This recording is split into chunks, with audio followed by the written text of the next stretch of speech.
Hallelujah. Hallelujah.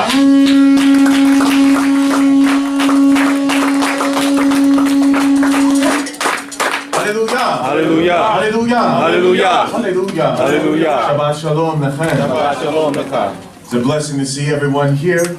It's a blessing that Yah has brought about this season of Aviv, both in the land and both here in Israel, in the land of our captivity.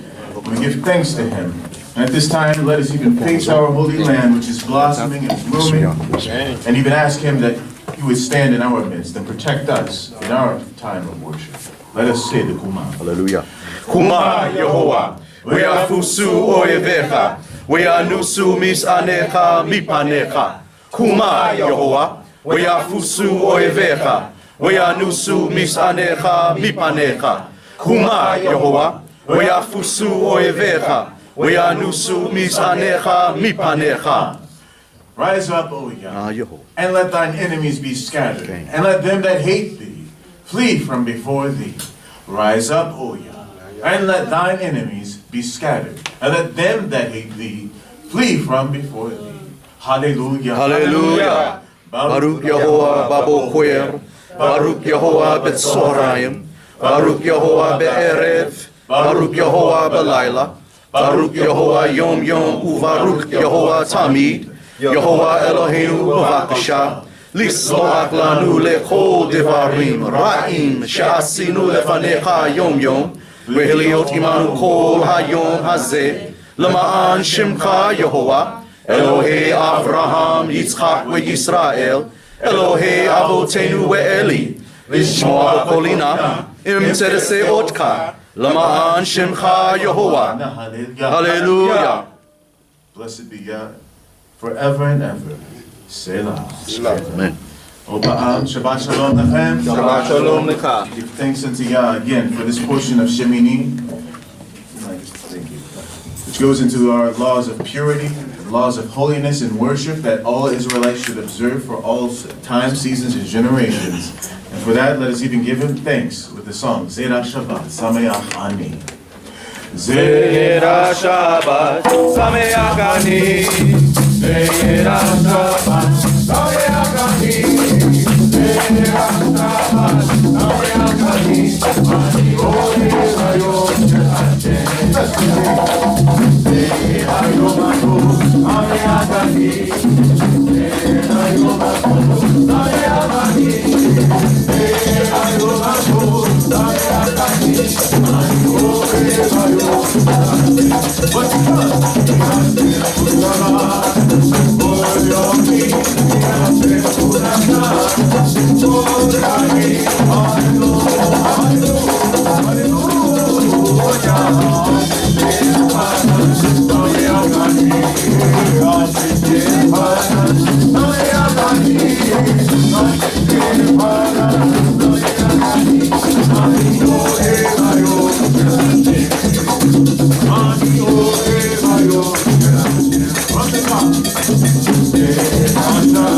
Hashem.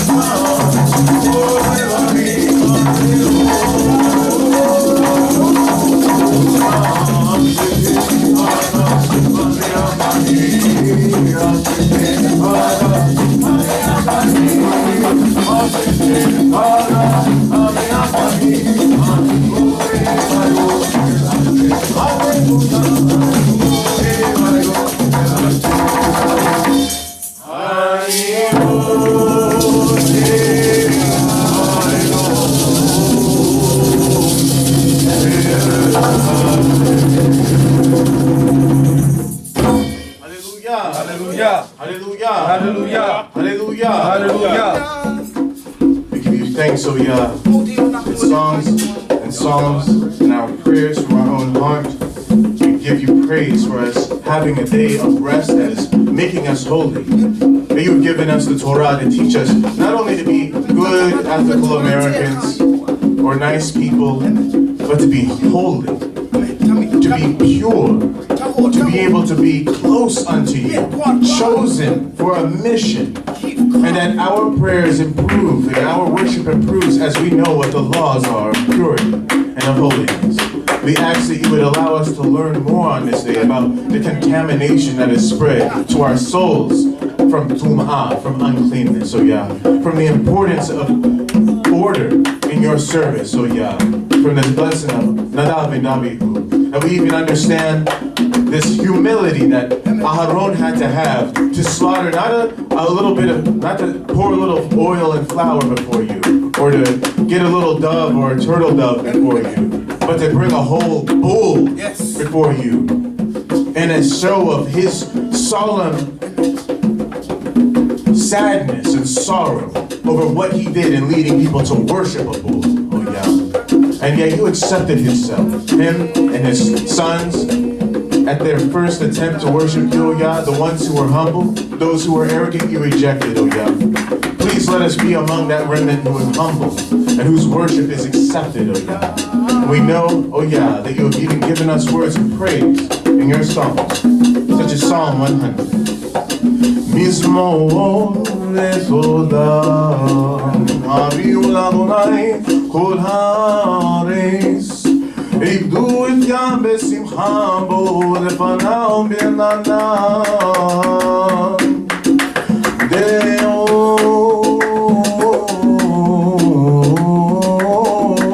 שיהיה הוא אלוהים הוא עשנו ולא אנחנו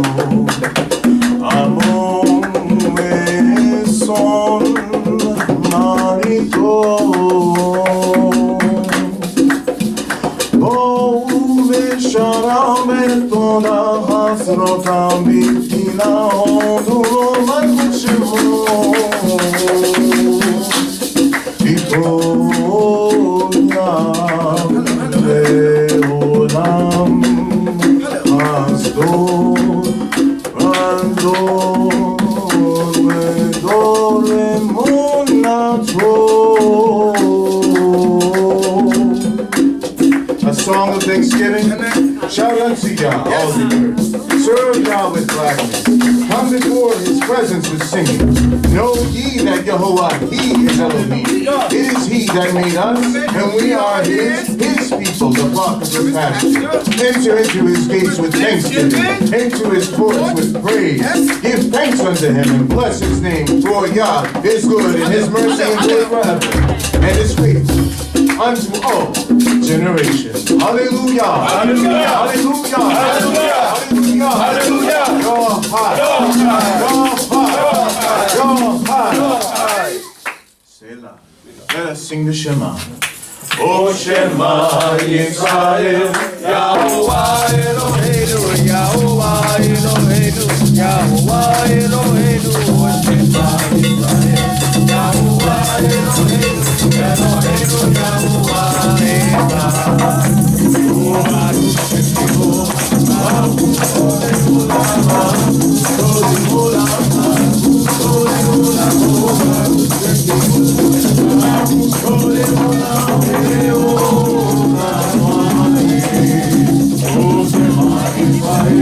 Yahuwah Eloheinu, Yahuwah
have a seat as we enter into our prayers and we enter into his court with thanksgiving.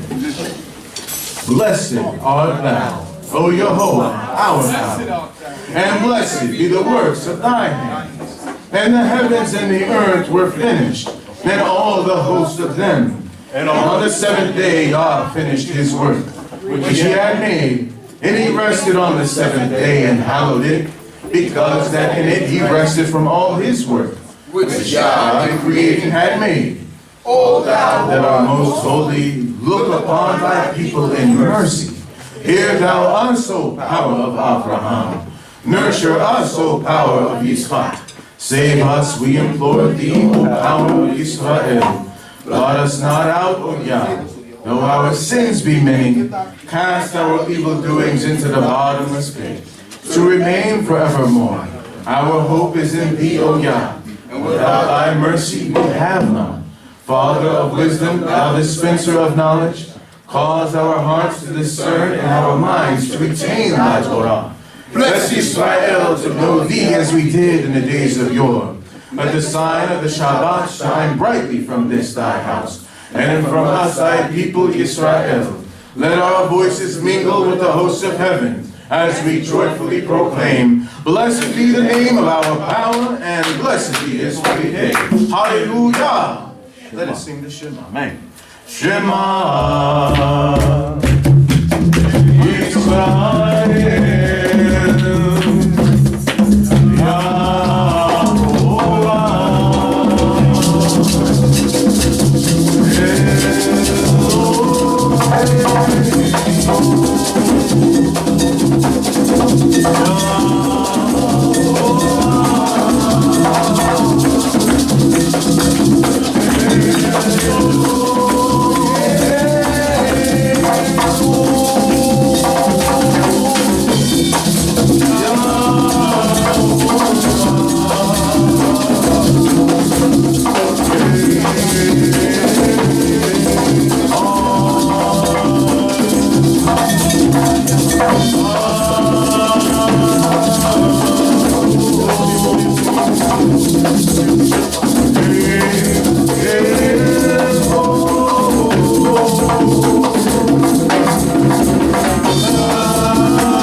This is the day which Jehovah has made, and we will be glad and rejoice thereon. Unto thee do I lift up mine eyes. O thou that art enthroned in the heavens, ascribe unto Jehovah the glory due unto his name.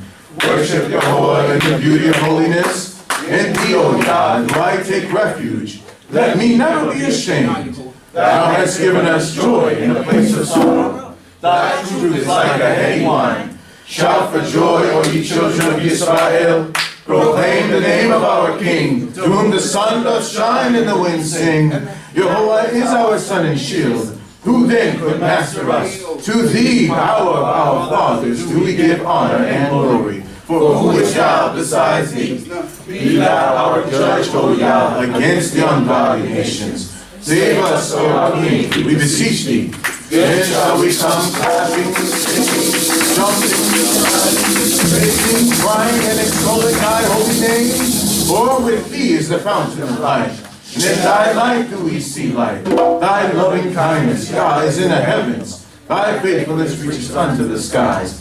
Depart from evil, and do good, and dwell forevermore in peace. For Jehovah loveth justice, and forsaketh not his holy ones. Hallelujah. Amen. Let us sing the Shema. Shema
Hallelujah.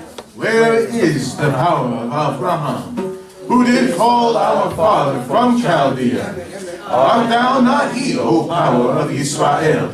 Where is the power of Ishak, who did bless him with the righteous Rivkah? Thou art one and the same, who knoweth him who changed Yaakov's name. Thou, O Yah, will forever remain. Though Yosef sojourned in Egypt, yet did all men show him favor.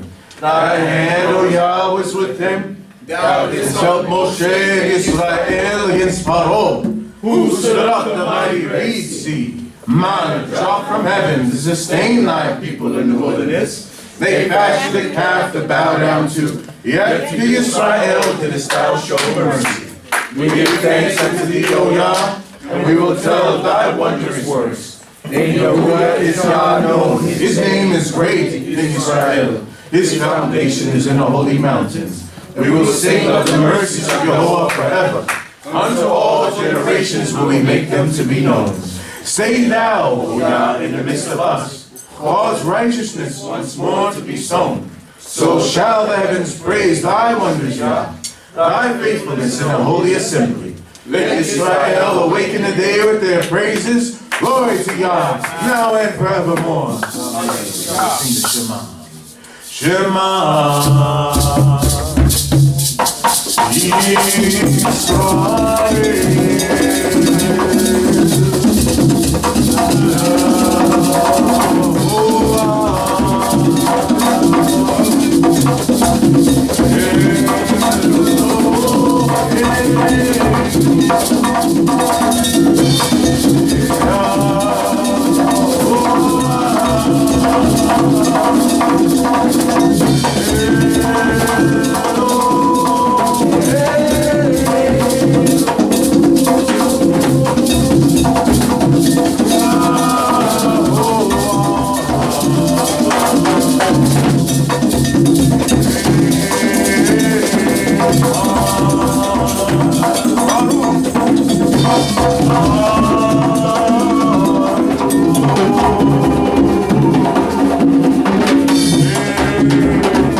O Yah, thou art my power. Earnestly will I seek thee. Hear my voice, merciful Father. Preserve me from my enemies. Send out thine angels to protect me. O thou that hearest prayer. With thy mighty hand, Yah, subdue all those that hate us. Remember us in mercy, Yah, and pardon all our transgressions. Accept our power doth bless us. How can we hope to prosper unless thou forgive and protect us? We are as if we had not been. Stay thy hand, O death, for he doth forgive our iniquities. So will I sing praises to his name, that I may perform my vows. The dead praise not Jehovah's name, nor any that go down into silence. Let us extol our power while we have life. Sing praise to our power while we have any being. Together we will lift up our voices and gratefully sing. Withhold not thy voice from extolling our Maker. Yet young and old praise him together. Let the tribes come near and testify. Even the tribes of Israel, the mighty of Jehovah. Say among the nations, Jehovah reigneth. I power Israel over all the world. For Jehovah will not cast off his people, neither will he forsake his inheritance. Thy testimonies are very sure. Holiness become in thy house, now and now forevermore. Hallelujah. Shema Israel, Yahovah, Eloheinu,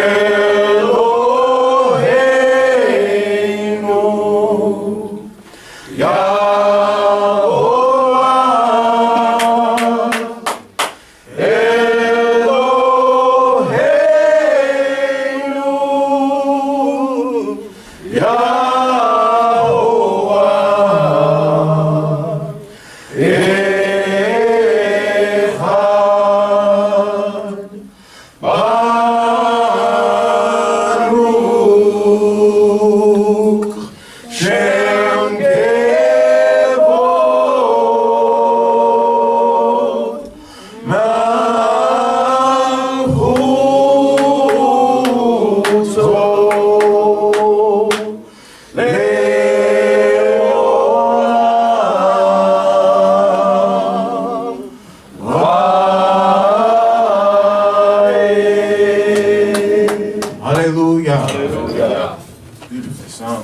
And now we enter into the Parashat Shemini. What happened on that 8th day? Even in the first month, which we even are about to see in a few weeks in our own time. Let us give praise to Yah for the Torah.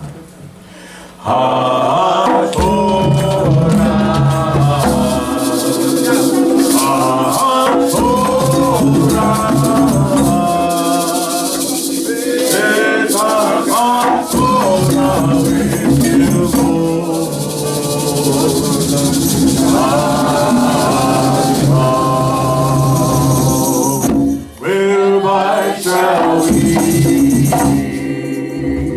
return unto thee, for thy word will be fulfilled. I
Baruch Hashem Sheyam, Baruch Yahuwah Yom Yom, Baruch Yahuwah Tamid, Ubaruch Haba Likra'e Torah. Odeani lefanecha Yah shenatan lanu et haTorah. Hallelujah. Tbuna achoyotai, kumuna achai לכבוד התורה. היום, יום ה-21 בחודש אדר שני. It's 21st day of the second Adar. We begin Parashat Shemini. What happened on that 8th day of consecration? We're going to be in the book of Leviticus, Vayikra, chapter 11, starting at verse 27 through the end of the chapter, 47. To practice our language.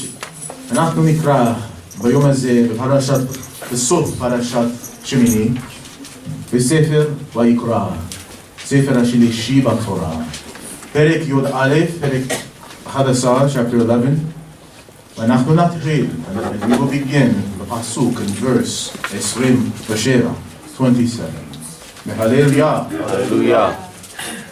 וכל הולך על כפו, בכל החיה הולכת על ארדד, ומאים הם לכם, כל הנוגע בנבלתם יטמע עד הערב, והנושא את נבלתם יכבס בגדיו, וטמא עד הערב, טמאים הם עליכם, וזה לכם הטמא בשרץ השורץ על הארץ, החולת והעכבר והצב למיניהו. Amen. Amen. And there ran a young man In total, Low. Leviticus 11. 27. All who walk on it.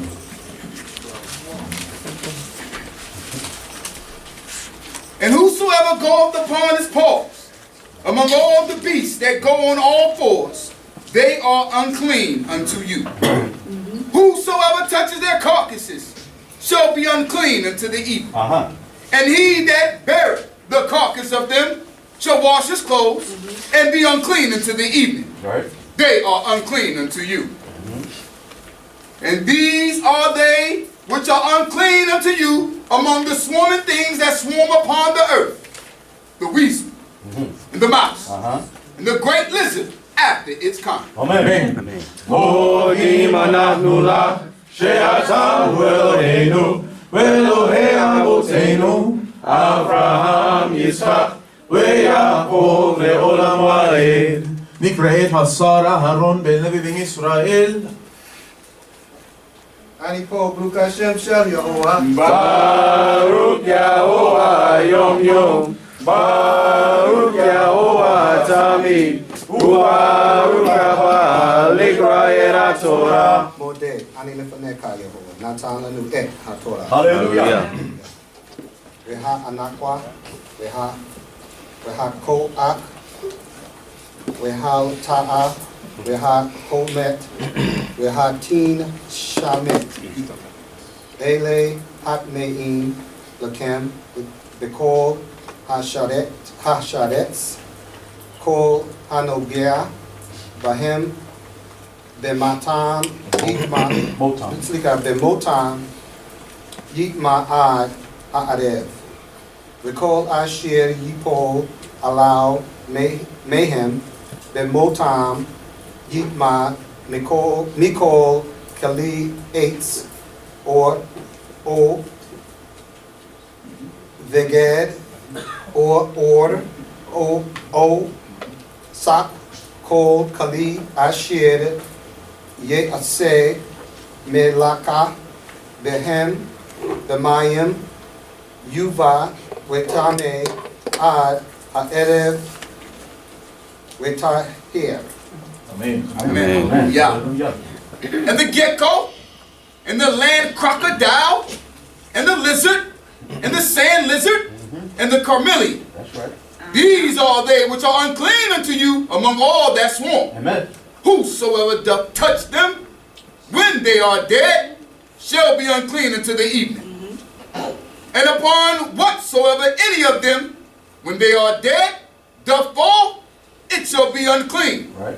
Whether it be any vessel of wood, or raiment, or skin, or sack, whatsoever vessel it be, where any work is done, it must be put into water, and it shall be unclean until the evening.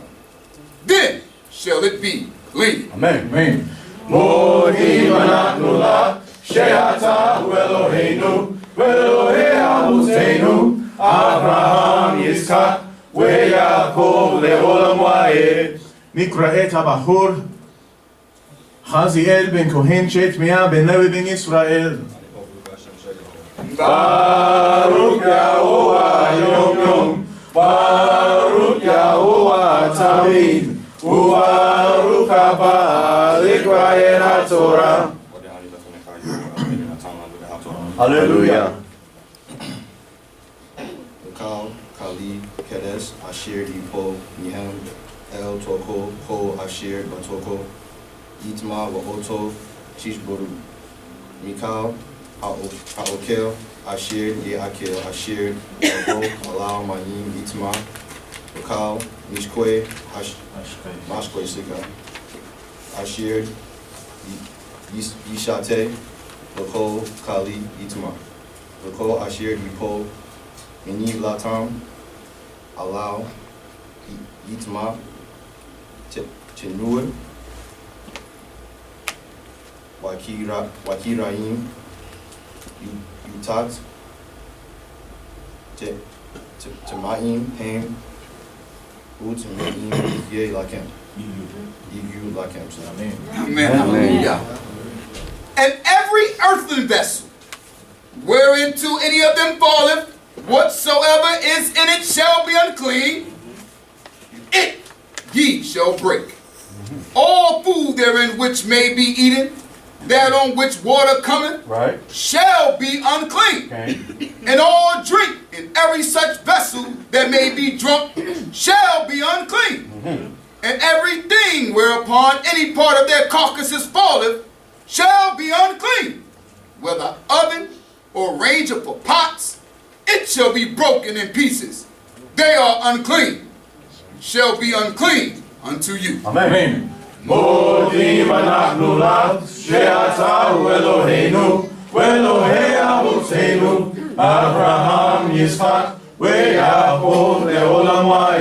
נקרא את הבחור מלכיאל בן אח ושמרתיה בן לוי בן ישראל. צחקתו אח בחור זבדיאל בן יוסף בן ישראל. ברוך יהוה יום יום ברוך יהוה תמיד וברוך הבא לקרוא את התורה.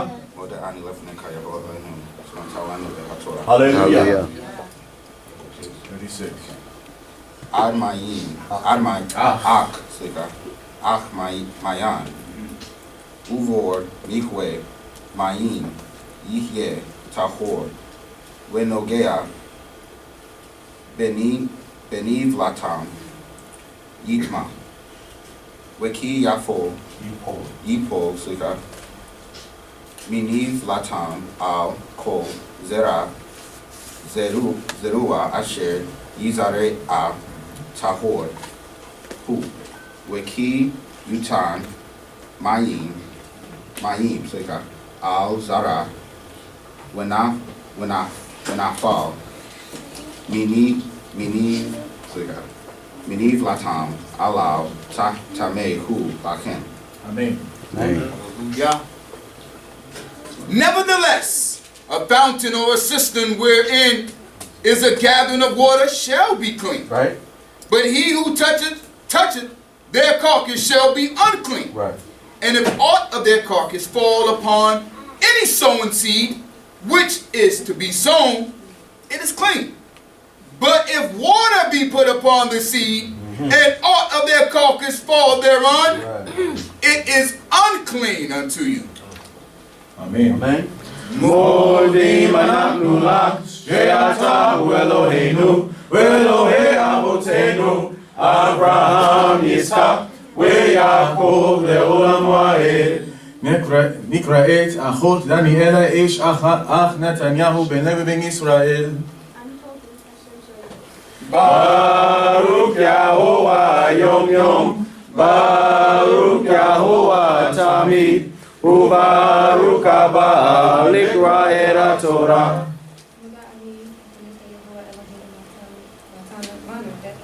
Amen. 39. Wiki, Yamut, Nim, Hakema, Asher, He, Lahem, Ve'avla, Noge, Beni, Mata, Itma, Ad, Ha'arev, Ve'ha'oshel, Beni, Mata, Ve'kadesh, יהיה חביס.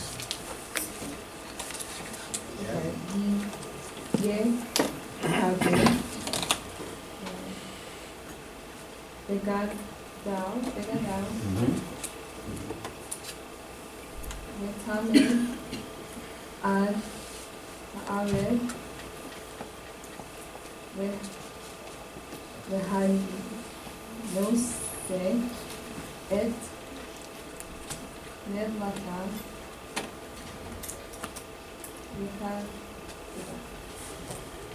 V'kadesh, Begadal, Ve'tame, Ad, Ha'arev. Little, Hasheret, Ha'aretz, Sheklet, Hu, Lo, Ye'akel. Hallelujah. And if any beast of which may eat die, he that toucheth the carcass thereof shall be unclean until the evening. And he that eateth of the carcass of it shall wash his clothes, and be unclean until the evening. He also that beareth the carcass of it shall wash his clothes, and be unclean until the evening. And every swarming thing that swarmeth upon the earth, it is a detestable thing. It shall not be eaten. Amen. Go'im anachnu lach, she'ata hu Eloheinu, ve'Elohei avotenu, Avraham, Yitzchak, ve'Yaakov le'olam va'ed. נקראת הבחורה נקווה בת מורה תבל בן לוי בן ישראל. Baruch Yahovah Yom Yom, Baruch Yahovah Tamid, Ubaruch Haba Likra'ei HaTorah. Hallelujah. Kol, Olek, Al, Nakol, Nakon, Gakon, Wakol, Olek, Al, Arbetba, Ad, Kal, Marbe, Yak, Let, Ryan, Wakal, Pashe, Rep, Pasho, Race, Al, Ha'a, Res, Lo, Chok, Moon, He, Checkwest, Pain, Al, Tesha, Tu, Et, Ma, Tote, and Shote.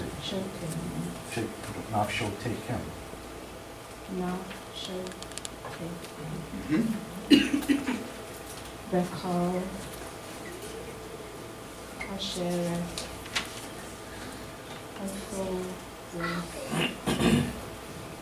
Willow, Hata, Tom, Hati, Tom,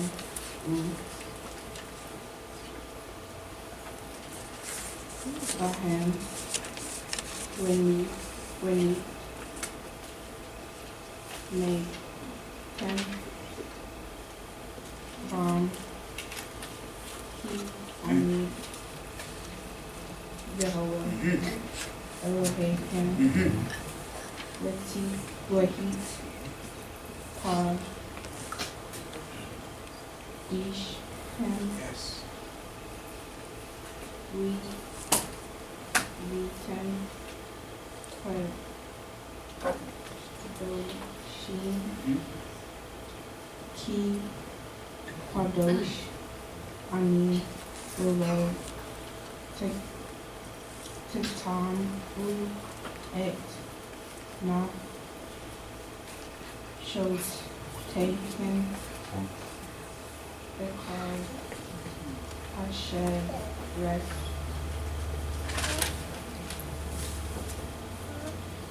Hello, Taish,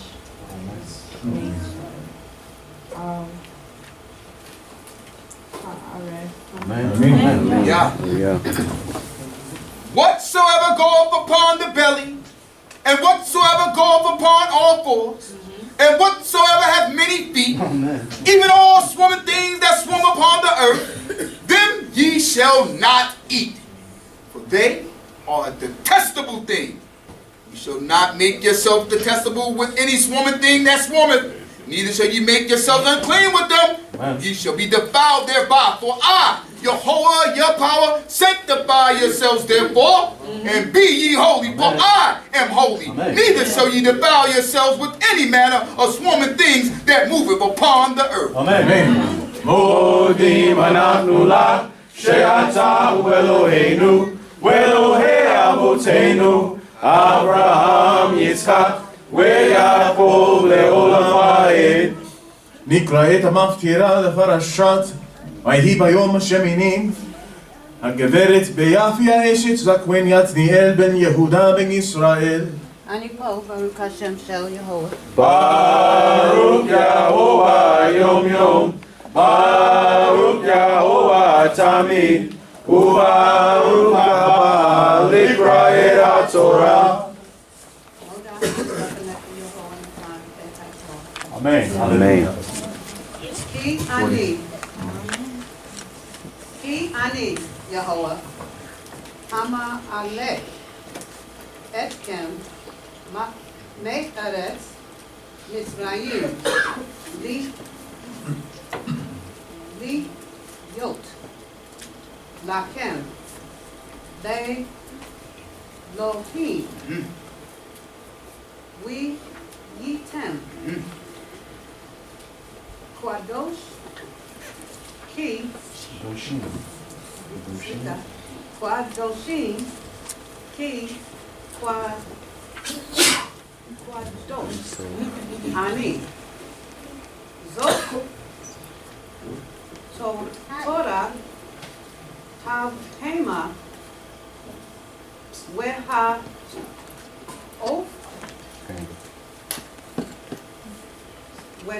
וכל נפש הקיה הברו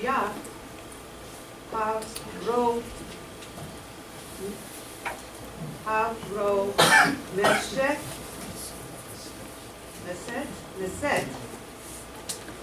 במים ולכל נפש השורדת על הארץ להבדיל בין הטמא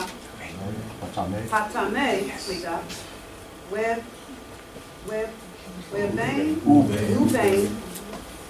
הטהור ובין הקיה הנאכלת ובין הקיה אשר לא תעכל. Hallelujah. For I am Jehovah that brought you up out of the land of Mizraim to be Elohim. Amen. Ye shall therefore be holy, for I am holy. Amen.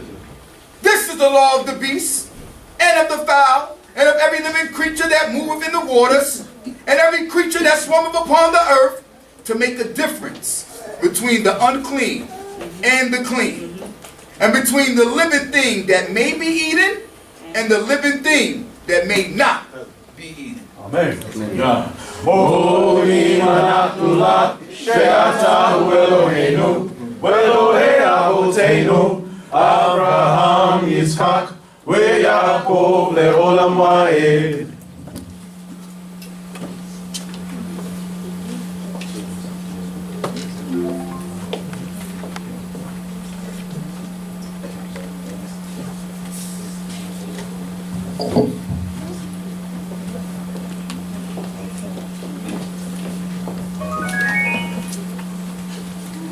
Shabbat Shalom, family. Shabbat Shalom, Mark. Males may be seated.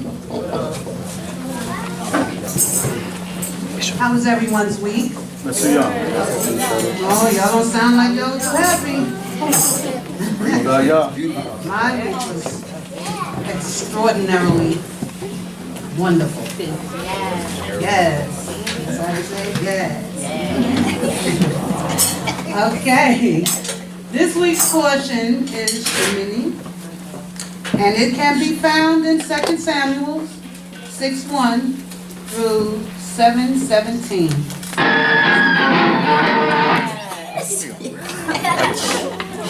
Now I've tried to make this portion of more interesting and lively and interactive. So there's going to be some things you see. My little people here in the front, we can sing together, but we can't talk together. Fair enough?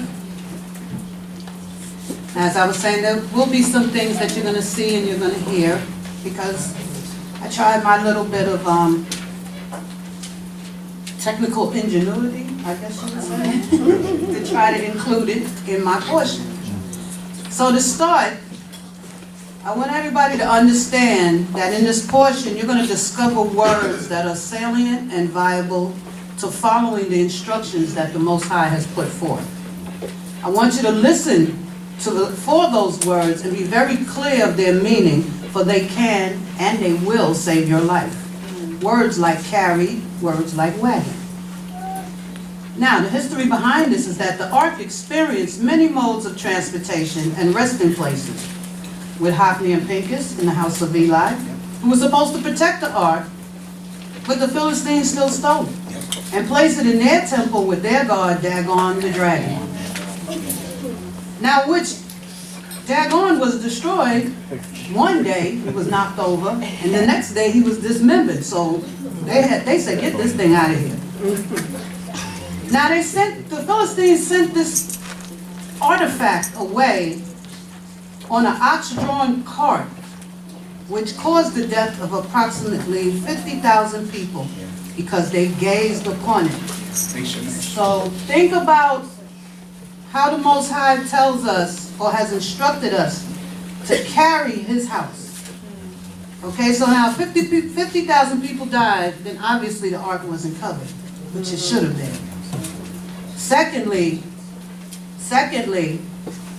the ark was supposed to be carried, not put on a cart, brand new, old, whatever, but it wasn't supposed to be driven in the back of someone's pickup. Okay, then, now the oxen was guided by the Most High to Geveret and the house of Abinadab, where his house prospered for many years. Now, it was carried from the house of Abinadab by his two sons, Ahio and Uzzah, where it was placed on a wagon. Now, how contradictory is that? You carried it, and you were fine, until they placed it on the wagon. Now, David finally tracked down the ark's location, and remembered it was carried by Abinadab's sons from the house to the cart and placed on the cart to be transported to Jerusalem. Now, no one died getting that ark from Abinadab's house to the wagon. But from the wagon to Jerusalem, Uzzah stuck his hand out to keep the cart from sliding off. And bam, Most High said, "You done." And he knew better. He knew better. So, my reader, can you read 6:1, please? In the book of 2 Samuel, chapter 6, verse 1, hallelujah. Hallelujah. And David again gathered together all the chosen men of Israel, 30,000. Now, I don't know about you, but could you imagine 30,000 men coming down Statesville Road? That would make a lot of noise. And in my visual mind, this is what I saw. 6:2 and 6:3. And David arose and went with all the people that were with him from Baal Yehuda to bring up from thence the ark of Elohim, whereupon is called the name. Amen. Even the name of the Most High of hosts that sitteth upon the cherubim. And they set the ark of the Most High upon a new cart, and brought it out of the house of Abinadab that was in the hill. And Uzzah and Achio, the sons of Abinadab, drove the new cart. Now, when we think about instructions, and this is especially for the little people, it's important Very important. The Most High gives us all instructions to be followed to the letter. Not the way you interpret it or not the way you thought you read it, because it can cause you your life. Now the first thing they did was they carried the ark, which was the proper way, the proper instructions. But then they messed up and placed the ark on a brand new cart. Ooh-wee. They got a 2018 Mercedes and they put it on the trunk. Uh-huh. Yeah.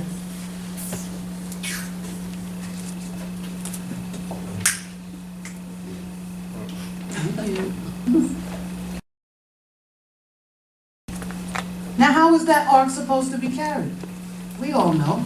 It was supposed to be carried on its staffs by, I believe, 4 men. And they had to be Levites? Ooh. So the Benadab sons were Levites. So what did they forget? Did they get so happy to get this ark out of their possession or trying to get it to Jerusalem? They got so overzealous that they just said, let's flag down the cab and get it there quick.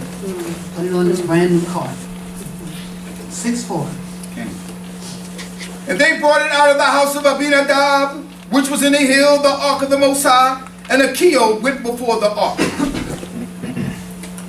And Dawid and all the house of Israel played before the Most High, with all manner of instruments made of cypress wood, and with harps, and with psalteries, and with timbrels, and with Sidrah, and with cymbals. And when they came to the threshing floor of Nachon, Uzzah put forth his hand to the ark of Yah, and took hold of it, for the oxen stumbled. And the anger of the Most High was kindled against Uzzah, and the Most High smote him there for his error. And there he died by the ark of Yah. Now, that should be a lesson to us all. If your mother say, don't go outside, don't go outside. There's a reason that your parents tell you to do things to keep you safe. The same thing for us adults.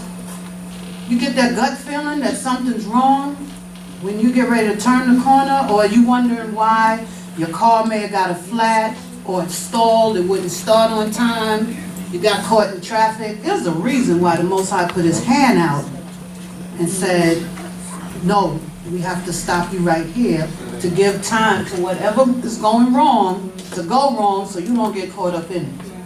But then again, we always have to be mindful and have that open, that other eye, or that third ear, to say, okay, that I better not do this. Now, that was 6-4, right? Sleep out. 6-5. Oh. Okay, so now David was devastated by Uzzah's death. So from there, he had the ark diverted to Obed-Edom, the Gittite, where Obed-Edom prospered for 3 months. Why? Because David had to be shut down for a minute. He was getting real excited about getting this ark back, and he was just doing it too quick and too fast. And a lot of mistakes were made. So David sat back for about 3 months, and he developed his 6 P's. I know Zaquane has his 7, but I have my 6.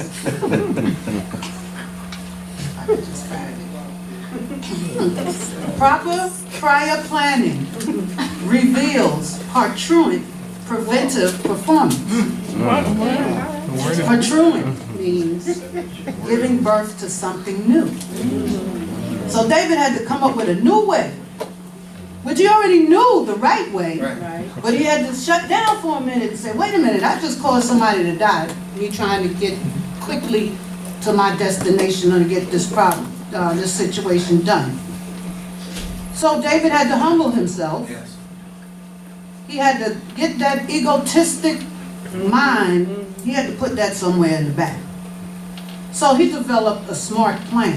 And as a warrior, or us as warriors, we should all have a smart plan. And SMART is an acronym for big S, having a specific goal, which was returning the ark.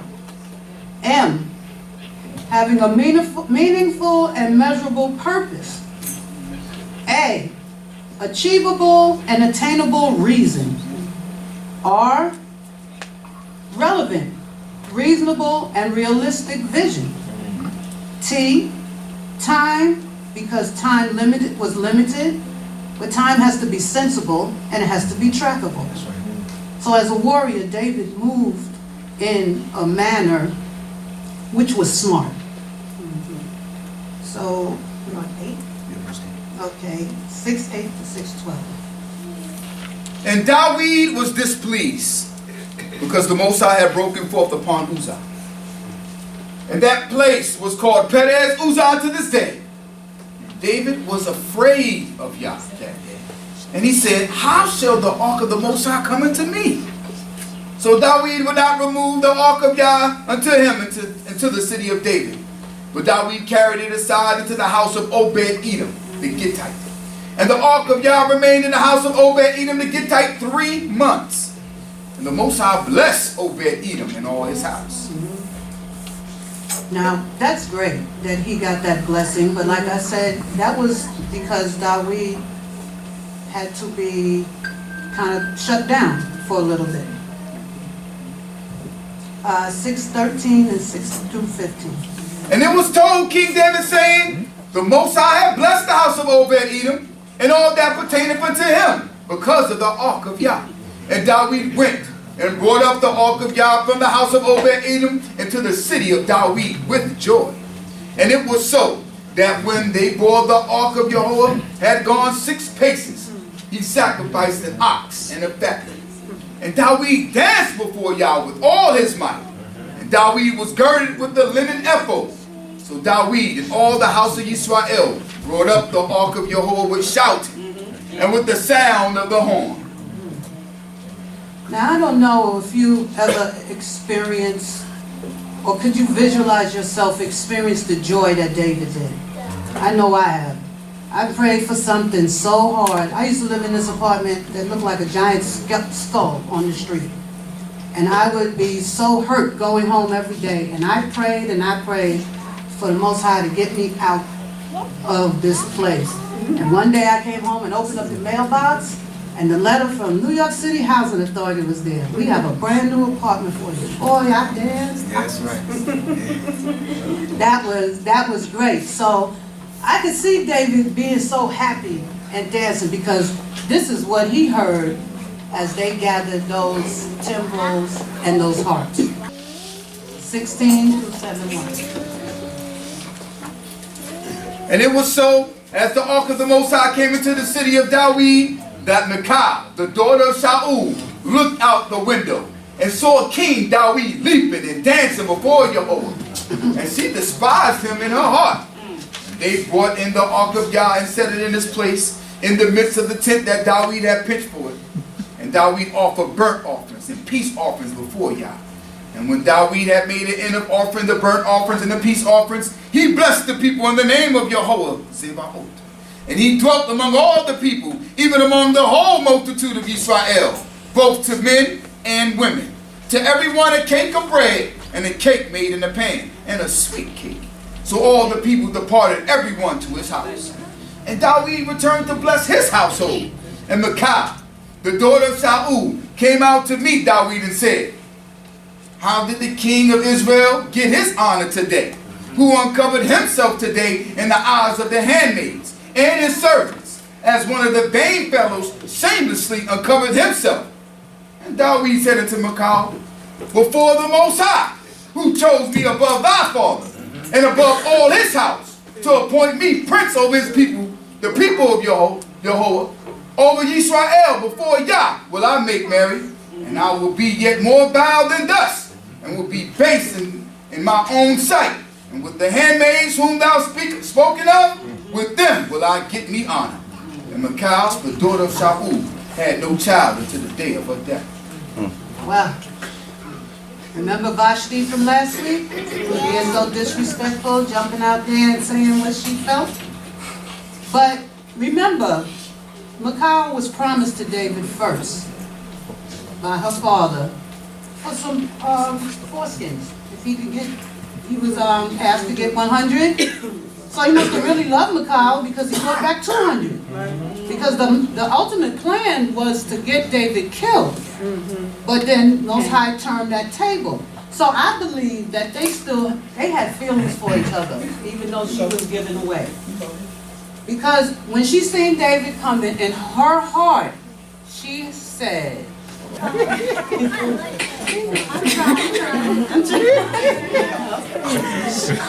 but in her mind's eye, remember, she loved David. But in her mind's eye, this is what she saw when he was dancing. But now she felt, imagine how she might have felt. She loved David, and she seen all these women running around him, you know, with the trembles. Because like he said, if you're not going to respect me, I have these other people that will do it, so you can just step off. Because in his words to her, he was,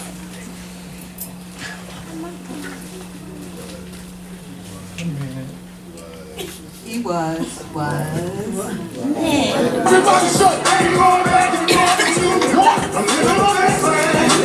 living his best life.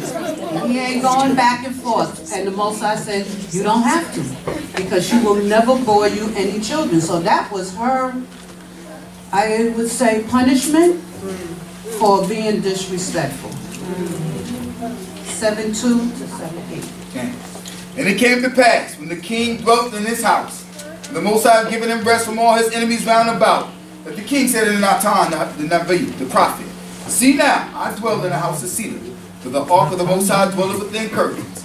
And Nathan said unto the king, go, do all that is in thy heart, for Yah is with thee. And it came to pass the same night that the word of the Most High came to Nathan, saying, go and tell my servant Dawid, thus saith Yah, shalt thou build me a house for me to dwell in? For I have not dwelt in the house since the day that I brought up the children of Israel out of Egypt, even unto this day, but have walked in the tent and in the tabernacle. In all the places wherein I have walked among all the children of Israel, spoke I a word with any of the tribes of Israel, whom I commanded to feed my people Israel, saying, why have ye not built me a house of cedar? Now therefore, thus shalt thou say unto my servant Dawid, thus saith Yah of hosts, I took thee from the sheepcote, from following the sheep, that thou shalt be prince over my people, over Israel. Now, the Most High, David had to go to Nathan the prophet for some counseling, which we all need some counseling at some point in our lives. The Most High asked for a little stability in his house. You know, he got tired of traveling here, traveling there, being put in a tent. He wanted a structure, to so to speak, or someplace where he felt stable, where the people would come to him, not necessarily him being carried all over the place. Now, oh, sorry, 7:9 to 16. I ended up. And I have been with thee whithersoever thou didst go, and have cut off all thy enemies from before thee. And I will make thee a great name, like the name of the great ones that are in the earth. And I will appoint a place for my people Israel, and will plant them, that they may dwell in their own place, and be disquieted no more. Neither shall the children of wickedness afflict them any more, as at the first. Even from the day that I commanded judges to be over my people Israel, I will also cause thee to rest from all thy enemies. Moreover, the Most High telleth thee that Yah will make thee a house. When thy days are fulfilled, and thou shalt sleep with thy fathers, I will set up thy seed after thee, and thou that shall proceed out of thy body, and I will establish his kingdom.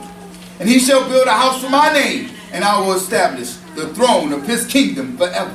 I will be to him a father, and he shall be to me for a son.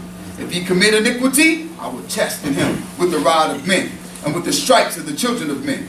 But my mercy shall not depart from him, as I took it from Shaul, whom I put away before thee. And thy house, and thy kingdom shall be made sure forever before thee. Thy throne shall be established forever. According to all these words, and according to all this vision, so did Nathan speak to Dawid. Now that was vindication for Dawid. that the Most High was with him. Now the Most High is with us all the time. Now in People Day 6:1 through 6:4, it states, don't change the Most High's instructions and laws. In Samuel 1:15-22, it states, to obey is better than sacrifice. And don't forget the 6 P's. Proper prior planning, excuse me. Let me say it right. Your 6 P's are, and I can't find it now, but proper prior planning, parturient preventive performance. So bring forth a new thought, a new way to do it, but do it right. And remember the Most High's instructions. It will help you and help our nation survive. Shabbat shalom.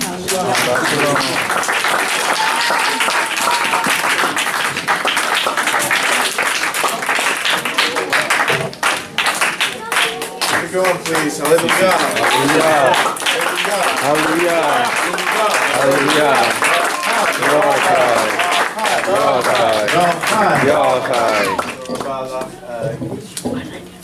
Good. I love how you're trying to be creative as well. Children excited about.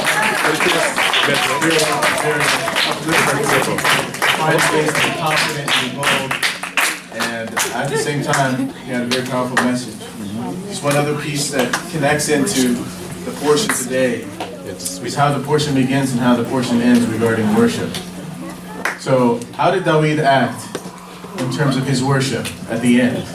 It's more like the Hallelujah song that Moreh came up, right? People marching in the street, and, throwing it down. That was okay. The Creator accepted that. There's a time for that. I said it in Psalm 100 this morning. Enter into his courts with gladness. Come before him with singing. I want to see it. I want to see my people happy and excited. But when it comes to the Torah, how do we sing? Modim, anakulak, no drums, nothing. There's a certain time for silence. Don't go to the bathroom.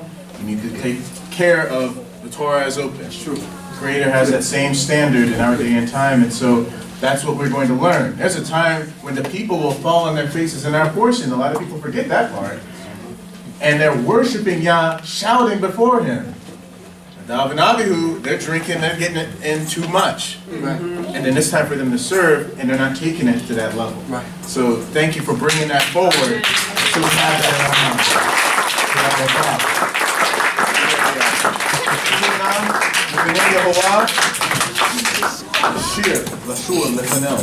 sing before the song HaTorah.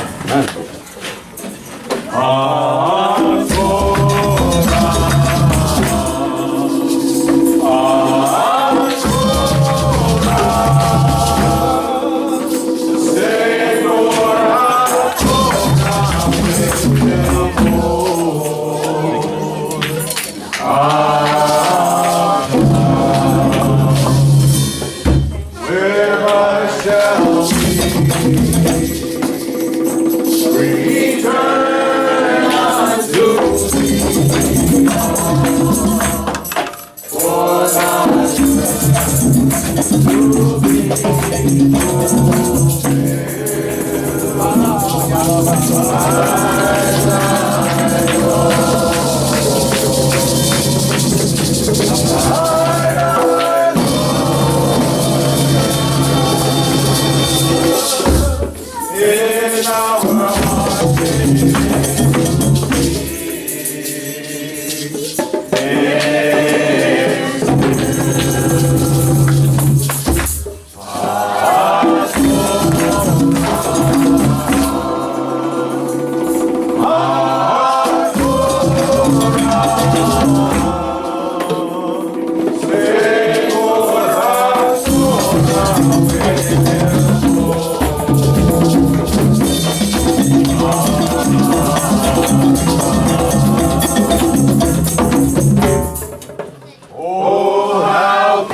Hallelujah. Hallelujah. Hallelujah.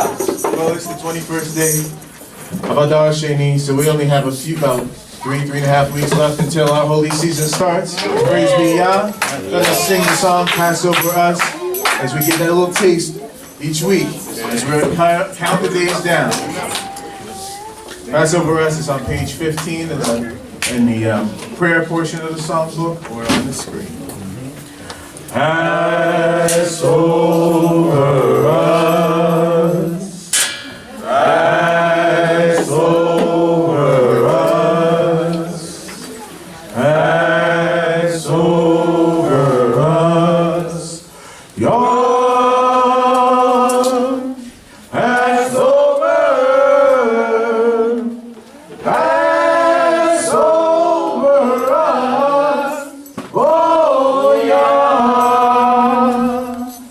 Make thy children to safely tread destruction, oh thy soul. Pass over us. Pass over us. Pass over us. We cry. Pass over. Pass over us. We cry. Let not the heathen keep us safe, no matter how they try. Remember Israel. Remember Israel.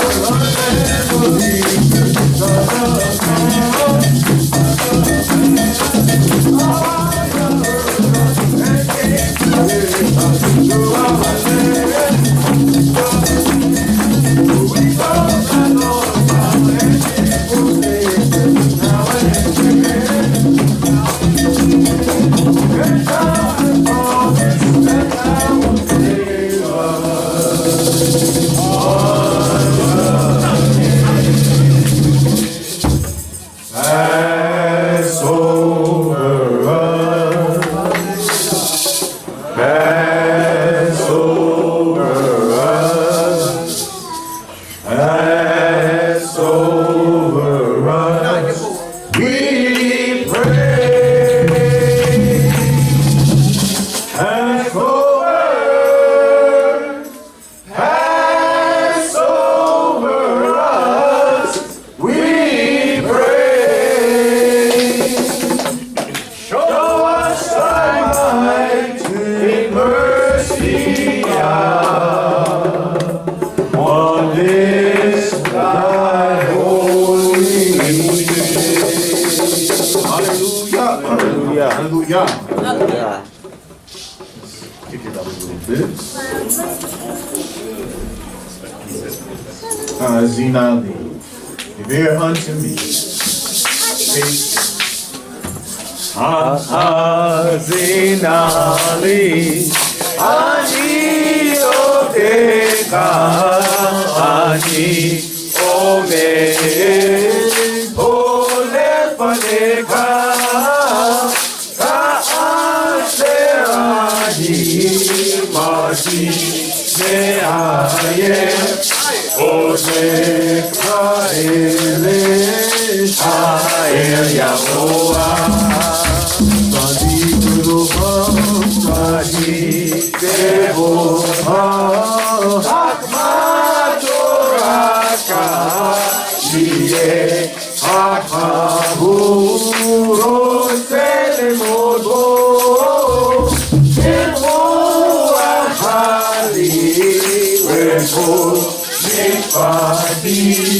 Así, oh, Jesús, pero tanto estamos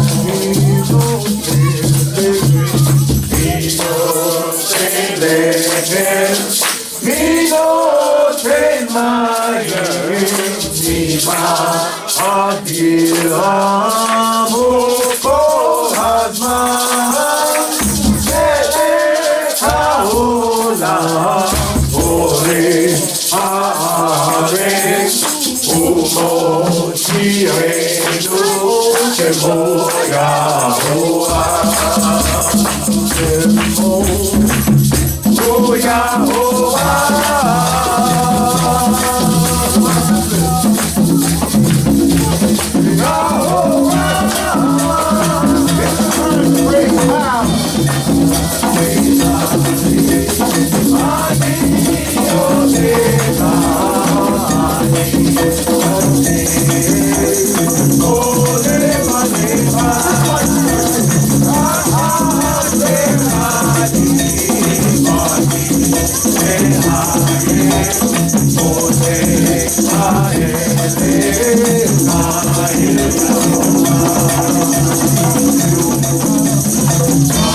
Hallelujah. Please be seated at this moment. Give thanks unto God for our daughter Alicia Brown. We would love to honor her with the reading of the proverb. Hallelujah. Hallelujah. Hallelujah. Hallelujah. Hallelujah. Shabbat shalom. Great to be here, thanking the Most High for all things and everything. Thanking all of you for your thoughts and prayers and calls during my husband and I family bereavement. Thanking the Most High for taking us to New York and back safely. I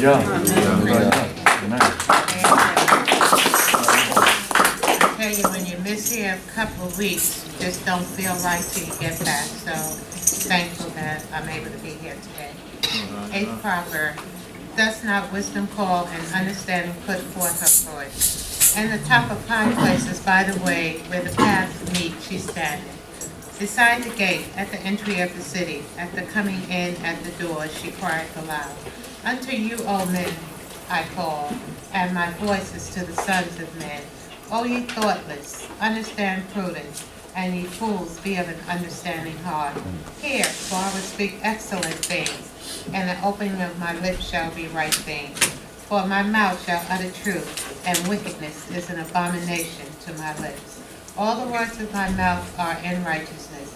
There is nothing perverse or crooked in them.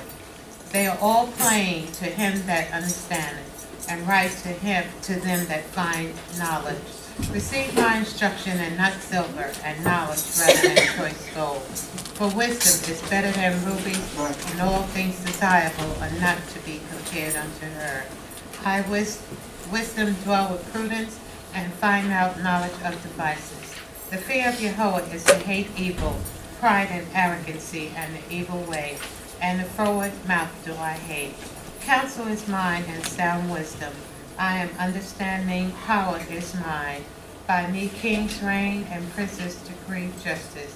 By me princes rules, and nobles, even all the judges of the earth. I love them that love me, and those that seek me earnestly shall find me. Riches and honor are with me, yea, enduring, riches and righteousness. My fruit is better than gold, yea, than fine gold, and my produce than choice silver. I walk in the way of righteousness, in the middle of the paths of justice, that I may cause those that love me to inherit substance, and that I may fill their treasuries. Jehovah made me as the beginning of his way, the first of his works of old. I was set up from everlasting, from the beginning, or ever the earth was. When there was no depths, I was brought forth. When there were no fountains abounding with waters. Before the mountains were settled, before the hills was I brought forth.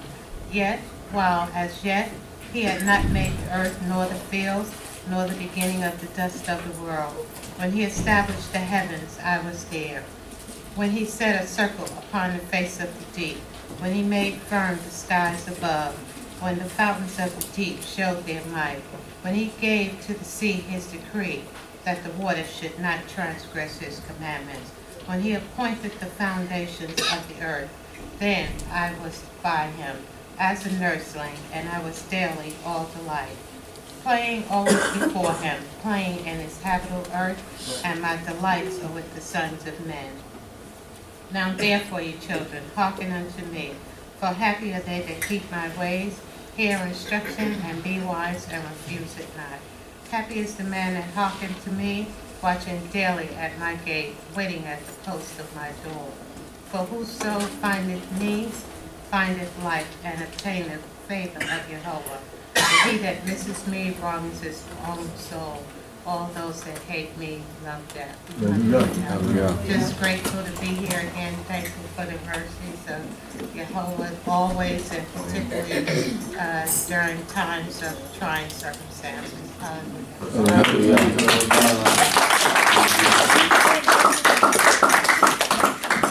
Let us now recite the 24th Psalm, declaring the greatness of Yah before we even enter to study his word. The Psalm of David. The earth is Jehovah's and the fullness thereof, the world and they that dwell therein.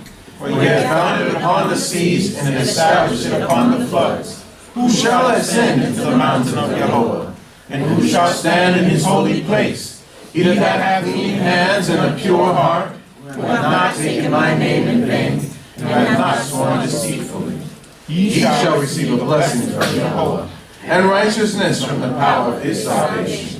Such is the generation of them that seek after him, that seek thy face, ye Yahweh, Selah. Lift up your heads, O ye gates, and be lifted up, ye everlasting doors, that the King of glory may come in. Who is the King of glory? Jehovah strong and mighty, Jehovah mighty in battle. Lift up your heads, O ye gates, yea, lift them up, ye everlasting doors, that the King of glory may come in. Who then is the King of glory? Jehovah of hosts. He is the King of glory. Selah. At this time, let us rise in honor of the earthly leadership.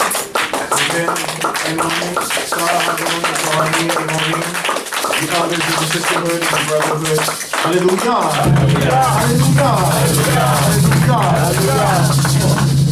Selah. We have a class today. Please, Noah, youth, please go ahead and go to the class. Shabbat Shalachem. Please, you can welcome the teacher for this portion of Wahi B'Yom Shemini Moreh Shemuel ben Levi ben Israel. Hallelujah. Hallelujah. Hallelujah.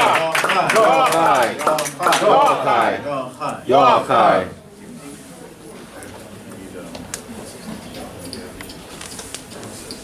Shabbat Shalom Lechem. Shabbat Shalom Lechem.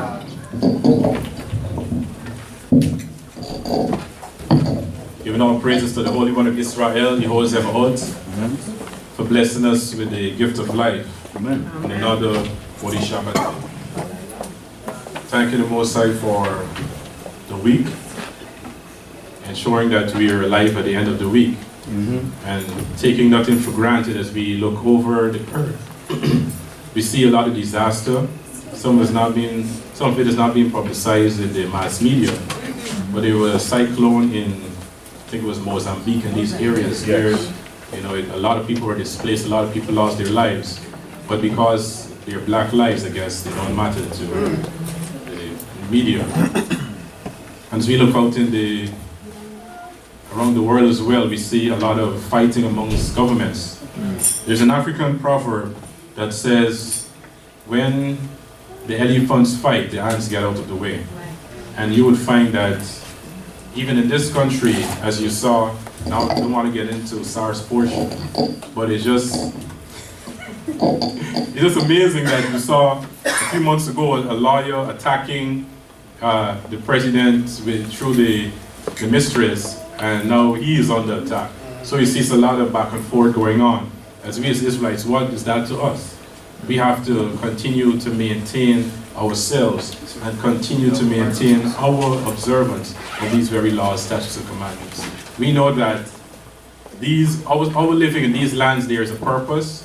We have to, garner and gather whatever we can here. And many times people in their minds have this whole idea of a mass exodus. Everybody's not going to live in Israel. There's one thing you have to bear in mind. Israel is not big enough for all of us. There are millions of Israelites that are knowledgeable in Nigeria alone. Just think about a small land space like Israel trying to accommodate them, but it's going to be more like us in all the territories and having those territories under the observance of the Torah. Today's portion, we continue in the book of the Levites, as we call it, the book of Vayikra, the 9th chapter, beginning in the 1st verse. I have some things to do before I start. Slika? Slika.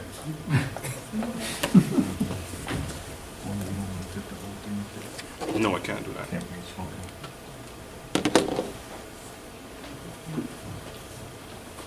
Yeah.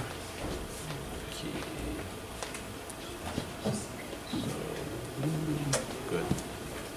And it's going to be on.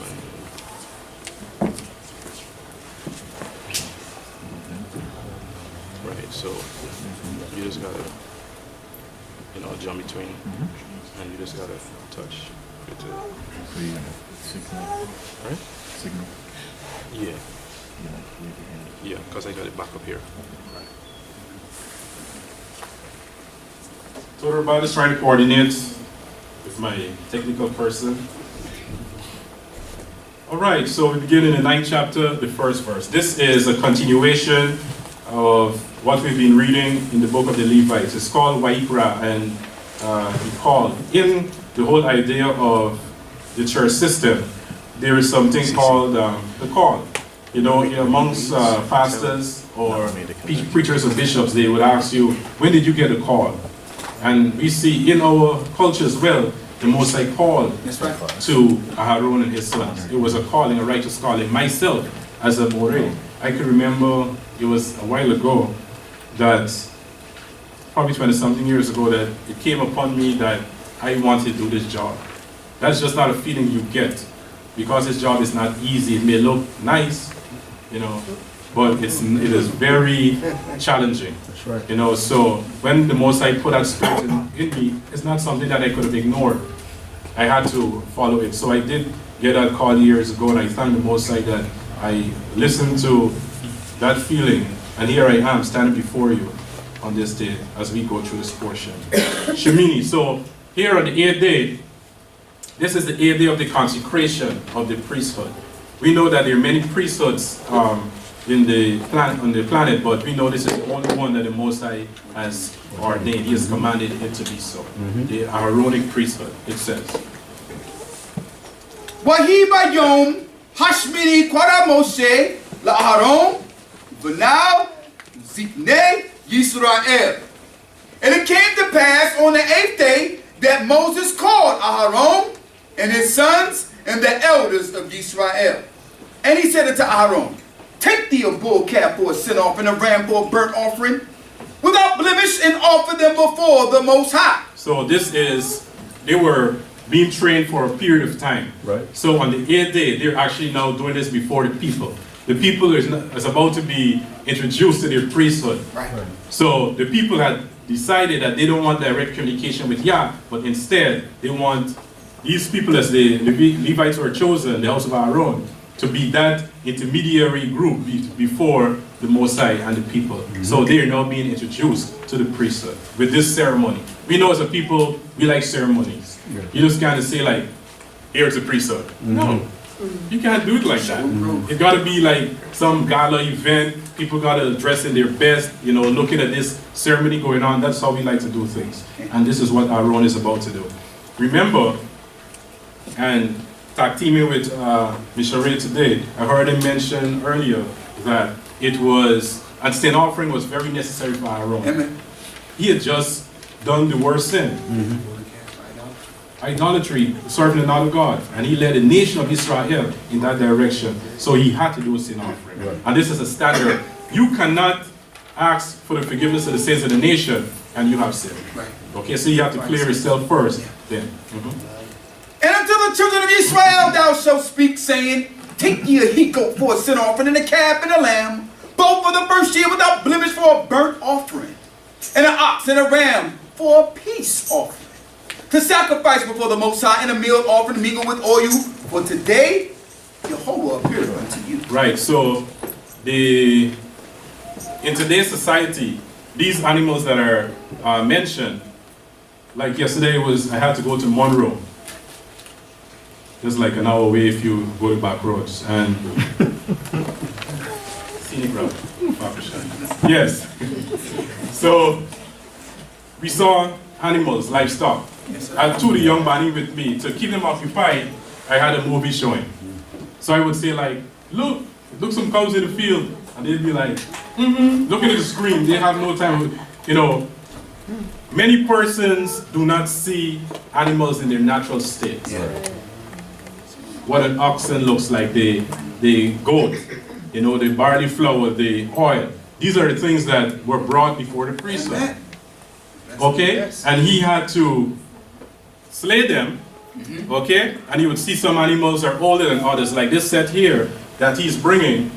These are the younger animals, like the young bullock, the lamb, the young ram. These are the things, and we're going to see the different types of animals that were in ancient days. Some of them still exist in Northeast Africa.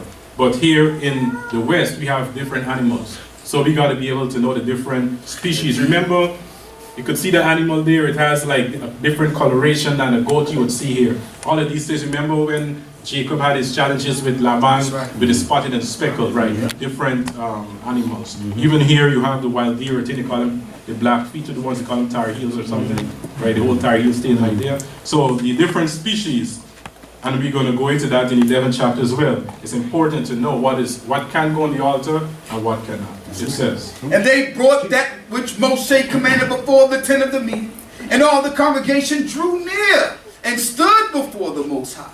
And Moshe said, this is the thing which Jehovah commanded that ye shall do, that the glory of the Most High may appear unto you. Right, for Yah to be in your midst, this is what's required. This is the beginning. Instructions. And Moshe said unto Aaron, draw near to the altar, and offer thy sin offering, and thy burnt offering, and make atonement for thyself, and for the people, and present the offering of the people, and make atonement for them, as Yah commanded. So these are the offerings that we just saw that are going to be brought before the Most High. And remember, we made the brazen altar in the courtyard. They were offered on that altar. And Aaron drew near to the altar and slew the calf of the sin offering, which was for himself. And many times today, many of us, we may be, I don't want to use the word carnivorous, but we consume flesh. And you have never killed an animal. Right. So you cannot appreciate the process. Okay? You go into a supermarket and you see something wrapped and packaged and they have a name on it. Lamb. How do you know it's a lamb? Because you can do certain things to an animal and it can look anyway. Okay? If you can go back, I think. Okay. Right. So it says without blemish. Would you say this is a blemished animal? Absolutely. Yeah. Because this is an animal that they have messed with. They have bred him so that he can have the best chunks of meat on him. That's a blemished animal. So today, when we're eating these things, you don't see this. You see something in a plastic on the shelf. So you don't know. So many times a person might say, yeah, let's do offerings in captivity. Where are your herds? Where are your flocks? You know, so the Most High, he knows exactly what he's doing. I tell people, you know, people like, oh, the offerings, we need the offerings. And I would just simply say, whatever Yah wants, he makes happen. If we don't have any livestock, and therefore means we don't have offerings. That's true. Simple. You know? So these are the simple animals that the Most High requires. And we're going to see in 11th chapter the characteristics of these animals. And the sons of Aharon presented the blood into him, and he dipped his finger in the blood and put it upon the horns of the altar. He didn't put it in his mouth. And poured out the blood at the base of the altar. If we could have a look at the altar, continue. But the fat and the kidneys and the lobe of the liver of the sin offering he made smoke upon the Mizbeach, as Jehovah commanded Moshe. And you see the horns of the altar. So when they did the offering and they threw the blood at the base of the altar, just at the foot of the altar, and then they would take blood and just put it on the horns of the altar. That's right. A simple ceremonial process. And the flesh and the skin were burnt with fire without the In a whole separate area, it was not to be saved. I'm not going to make, I don't see that much here probably because of the country or the area. But like in Guyana, you can go into someone's house back in the day, you could see a whole jaguar spread out on the wall. It was killed and they spread the whole skin, they tanned the skin. So the whole jaguar was on the wall, or you might have a jaguar rug. Okay? Some people might have a bear rug. You couldn't save the skin for anything, you had to burn it. That's right. This was not for decoration. Okay, the Most High said, burn it without the camp. And he slew the burnt offering, and Aharon's sons delivered unto him the blood. And he dashed it against the altar round about. And they delivered the burnt offering unto him piece by piece, and the head. And he made them smoke upon the Mizbeach. Have you ever tried to burn an animal? It is very challenging. Because remember, the flesh of the animal is moist. So the fire has to dry that out and then get to the stage of burning. So by handing it piece by piece, it doesn't stack all the flesh on the fire. Right, that's right. So they burn that piece, burn that piece. Yeah. And if you are with us like Pesach, and when we are getting rid of the lamb before the sunrise, that's how it's done. You put it piece by piece so that it can consume properly. Amen. Morning shouldn't come and you see like a whole flesh there because the fire was not hot enough, all of these things. So the training that Moshe would have given to them, and from their agrarian lifestyle, it would be that they would know exactly what to do. You know, when I read these portions, I remember growing up back in the day in the country area in Guyana. I grew up with an agrarian lifestyle because my father, he is an agriculturalist. So he worked with the biggest corporation at that time, Gaisuko, which they dealt with sugar cane, and they diversified and started to deal with dairy cows. And my father, he was over that project. One time they had to go to Cuba and transport a different breed of cows on the plane to Guyana. So sometimes he would just take me, like a Yom Rishon, when he's going off into the pastures looking at the livestock, etc. He would take me there. One of the things I learned, it may sound funny, but when a cow makes its droppings, okay? Like when the sun is out, the top gets hard. So for a person, you might think you could walk on it. But when you walk on it, it's really wet to the bottom. Yeah, so that's one of the lessons that I learned. And there's actually a saying, just to show you the agrarian lifestyle, there's actually a saying in Guyana. They would say that men are like cow dung.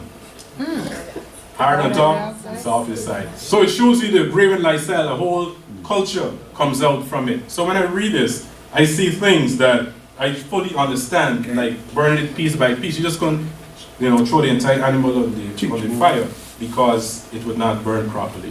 So this is the knowledge our forefathers had. And he washed the inwards and the legs and made them smoke upon the burnt offering on the altar. You see what they did to the meat? Washed it. Right. There was a whole debate in this internet world that washing the meat, etc. Why people don't wash their meat and all these things. You wash your meat. If you were to eat it, you gotta prepare it properly. Put lime on it, etc. I may be a vegan, but I can cook meat better than That's it.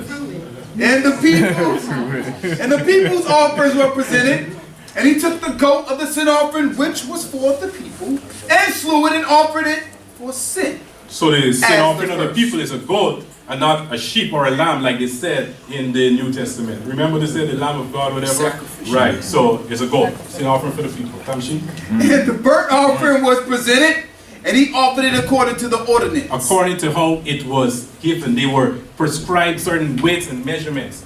The Most High is extremely specific with what he wants. And bear this in mind, it says. And the meal offering was presented, and he filled his hand therefrom, and made it smoke upon the Mizbeach, besides the burnt offering of the morning. So they just took a handful of the meal offering, a memorial part. If you had taken the entire bag of wheat or barley, whatever it was, in its flour stage, you could extinguish a fire. So the Most High just said, take a memorial part, and you put it on the altar. The rest is to be consumed anyway. He slew also the ox, This is a bigger animal. and the sacrifice of peace offering, shalamim, which was for the people. And Aaron's son delivered unto him the blood, and he dashed it against the altar round about. And the fat of the ox and of the ram, and the fat tail, and that which covereth the inwards, and the kidneys, and the lobe of the liver. Right, so these are the items that went on the altar for this offering, the fat of the animal. And we know the fat is the increase of anything. You know, you have your regular nutrients, but then the extra is stored in fat. So this is what went on the altar. I'm looking, go back. Here's a good. Now if you look at this goat, you could see that the tail is fatter than the regular stubby tail you may be accustomed to. So this is a breed in the land of Israel. There's a fat tail sheep and a fat tail goat. So this is what went on the altar. There is one of the things we reared growing up was ducks. We had fowls and ducks, or chickens and ducks. And the ducks, they have a part by the tail that they actually have, as you call it, an oil can.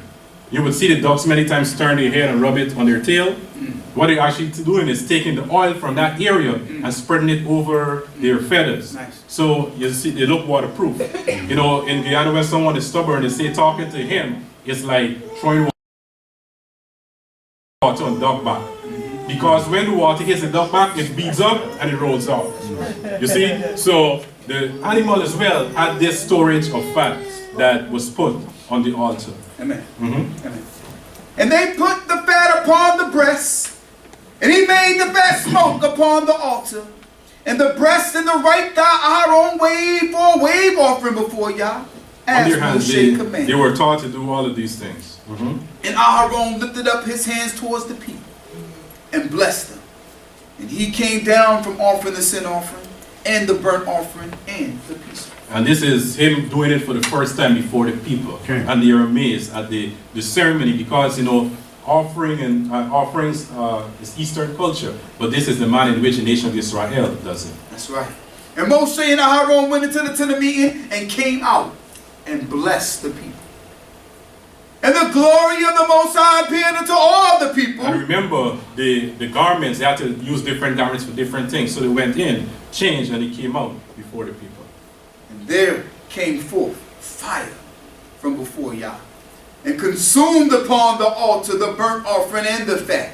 And when the people saw it, they shouted, and fell on their faces. Right, because this showed that the Most High accepted this.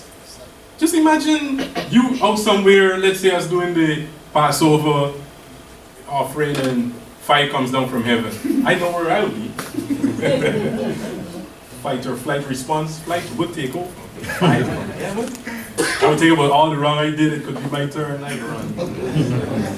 But this was to show that the Most High accepted. Remember, this was months upon months of preparation of them making these vessels to the right specifications. So this was like, yes, I accept it. It was a beautiful day for the nation of Israel. But we know after laughter comes what? Tears. 10th chapter.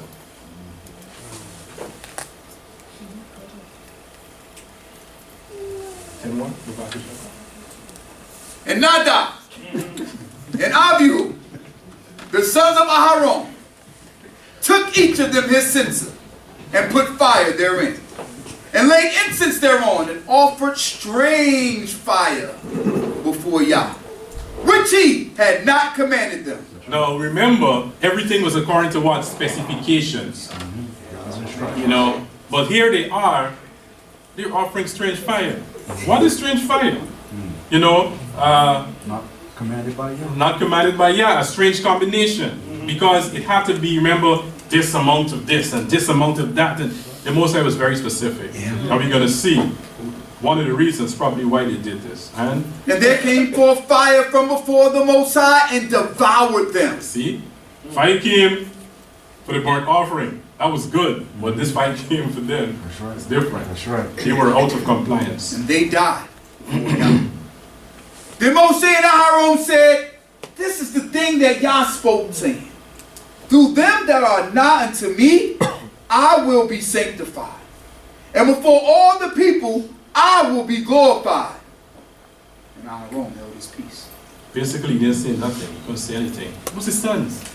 His 2 children died. And he just had to be quiet. Because he knew they were in error. And we're going to see later, a law says that you're not to consume, use alcohol. So we can interject that they were under the influence. And coming back to the whole idea of the spirit of the day of the separating the holy from the profane. You can consume your alcohol, but you're not to do it while on duty. Because alcohol, it actually thwarts your cognition. You don't see things the way you're supposed to see. That's why when you drunk, they call it what? Intoxication. The word toxic is in there. It poisons your body temporarily. So it makes you act in a manner that is not ordinary. So you can imagine them, being drunk and throwing strange stuff. When that fire hit them, they got sober. But that's split second. Believe me. And Moshe called Mishael and Elsaphon, the son of Uzziel, the uncle of Aaron, and said unto them, draw near, carry your brethren from before the sanctuary out of the camp. So they drew near and carried them in their tunics out of the camp, as Moshe had said. Now think about this. They were burnt or crisp, but their clothes was unaffected. Because if their clothes was unaffected, they couldn't grab them by their tunics. It was torn up. Their clothing was intact. So you couldn't say, oh, it's just an accidental fire. Your body burnt, your clothes good. That is crazy. And you see in today's portion, it said, David what? Fear Jehovah. You got to respect. When you think about the things the Most High can do. One day I was on the highway. It was during winter. And a tractor trailer was ahead of me. And he had some ice settled on his roof. And the bounce. And then you saw the ice. I was like, I could have been closer to him. Amen. The Most High prevented you from just being a few steps behind him. You cannot take the Most High for granted, man. I mean, we live in such a precarious balance on this earth. We can die easily. The human being, we're nothing. I don't want to be morbid, but if you ever see a dead body, it's like, you realize we're nothing. So we got to humble ourselves before this great power. 6. And Moshe said unto Aaron and to Eleazar and to Ithamar his sons, let not the hair of your head go loose. Culture.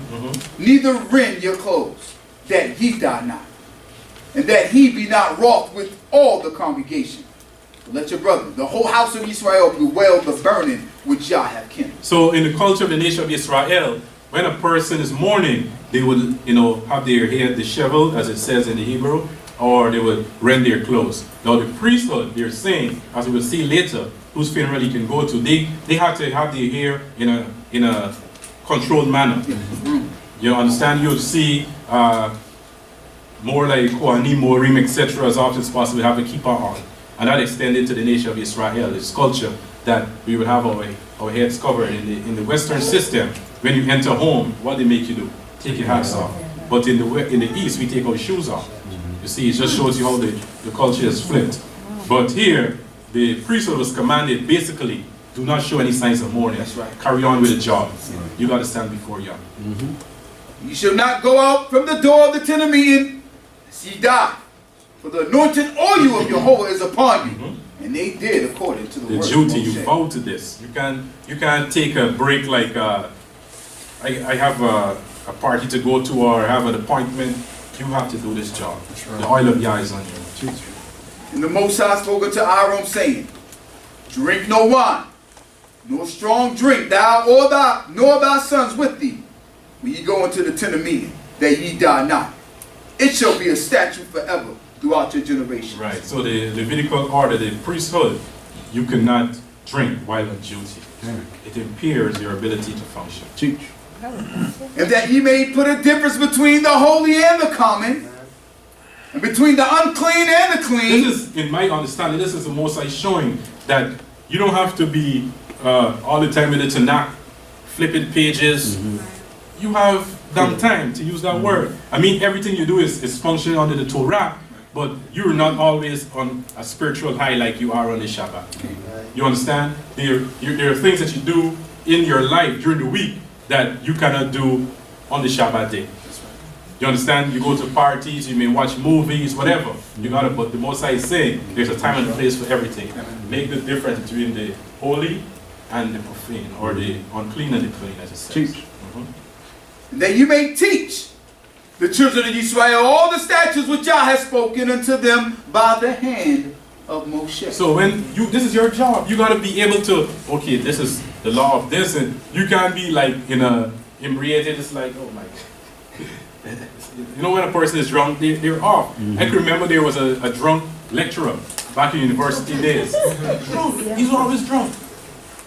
So a female lecturer, he was going over his time. So she went to him. He's in front of this entire class in the lecture theater. He said, "Excuse me, sir, what time does your period end?" He turned to her. He's drunk as usual. He said, "Ma'am, I never had a period all my life." This is what he was. He was something like that he used to say. So you can see it. He was not functioning properly. You know, the class went to town on that one. Yeah. You said fired? Nah, I ain't Guyana. And Moshe spoke unto Aaron, and to Eleazar, and to Ithamar, his sons that were left. The surviving ones, Take the meal offering that remained of the offering of Yah, made by fire, and eat it without leaven, beside the altar, for it is most holy. You got to carry on. You lost your brothers, but you got to carry out this consecration. That's right. And you shall eat it in the holy place, because it is thy due, and thy sons' due of the offering of Yah, made by fire, for so I am commanded. And this is one of the rough parts of this job. Yah first. That's right. You know, and the Levites, that's the spirit of the Levites, Yah first. You saw we took up the sword against our family that served the golden calf. So that's a spirit, Yah first. And the breasts of waving and the thigh of heaving shall eat in the clean place, thou and thy sons and thy daughters with thee. For they are given as thy due, and thy sons do out of the sacrifices of peace offering of the children of Israel. So basically you would see that the survival of the priesthood depended on the obedience of the people to the Most High. Because if they did not bring up their offerings, what would we eat? Right. You see? This is how we see how the balance between the people adhering to the law and our survival. The thigh of heaving and the breast of waving shall they bring with the offering of the fat made by fire to wave it for a wave offering before the Most High, and it shall be thine and thy sons with thee as a due forever, as Yah hath commanded. And we saw how the sons of Shemuel, what they did with these offerings. They did it in a bad manner, the Most High punished them. Eli. So we see the son of Eli, total back. So, and this is one of the things for me doing this job is how precious the Most High's people, how he holds his people in a very high esteem. You know, I don't take my audience for granted, the nation of Israel. And we see that the Most High would punish any leader, as he said, that would lead the people astray. So we hold our duty and responsibility on the highest level. And Moshe diligently inquired for the goat of the sin offering, and behold, it was burnt. And he was angry with Eleazar, with Ithamar, the sons of Aaron, that were left, saying, Wherefore have ye not eaten the sin offering in the place of the sanctuary, seeing it is most holy? And he hath given it to you to bear the iniquity of the congregation, to make atonement for them before Yah. Behold, the blood of it was not brought into the sanctuary within. Ye should have certainly have eaten it in the sanctuary as I commanded. And Aaron spoke unto Moshe, Behold, this day have we offered their sin offering and their burnt offering before Jehovah. And there have befallen me such things as these. And if I have eaten the sin offering today, would it have been well pleasing in the sight of Yah? And Moshe heard that. it was well pleasing in his sight. So these few lines show us that they were very affected. They were greatly affected. They were thrown off. Here, Aaron's sons and Eleazar and Itamar, their brothers were killed before their eyes. What are they expected to do? They're supposed to carry on, but it would affect you spiritually. Anyone, it would affect you. And we see it affected their ability to perform properly. It says that Moshe heard it and it pleased him, but we don't know how the Most High felt about it. They were supposed to carry out their job. And we conclude in the 11th chapter of Leviticus. I'm doing good for time.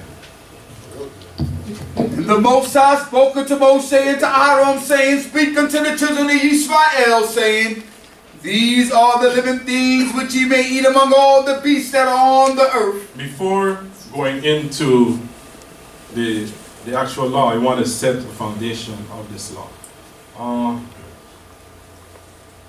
This is one, I don't want to say my favorite portions, but it's one of the portions that is personal to me because of, my diet choice. And I want to see the nation of Israel, survive as long as possible. We are in captivity and we're at war with these nations. And these nations are killing us. They're killing us in every aspect of our lives. If you can think of war, the best way to defeat your enemy is to use things that they cannot stay away from to defeat them. One of the ways that they do it is with food. Leviticus 11, I have here a kosher diet. Not the kosher diet, but a kosher diet is one of the choices. If you could go with me to the book of Genesis, the first chapter.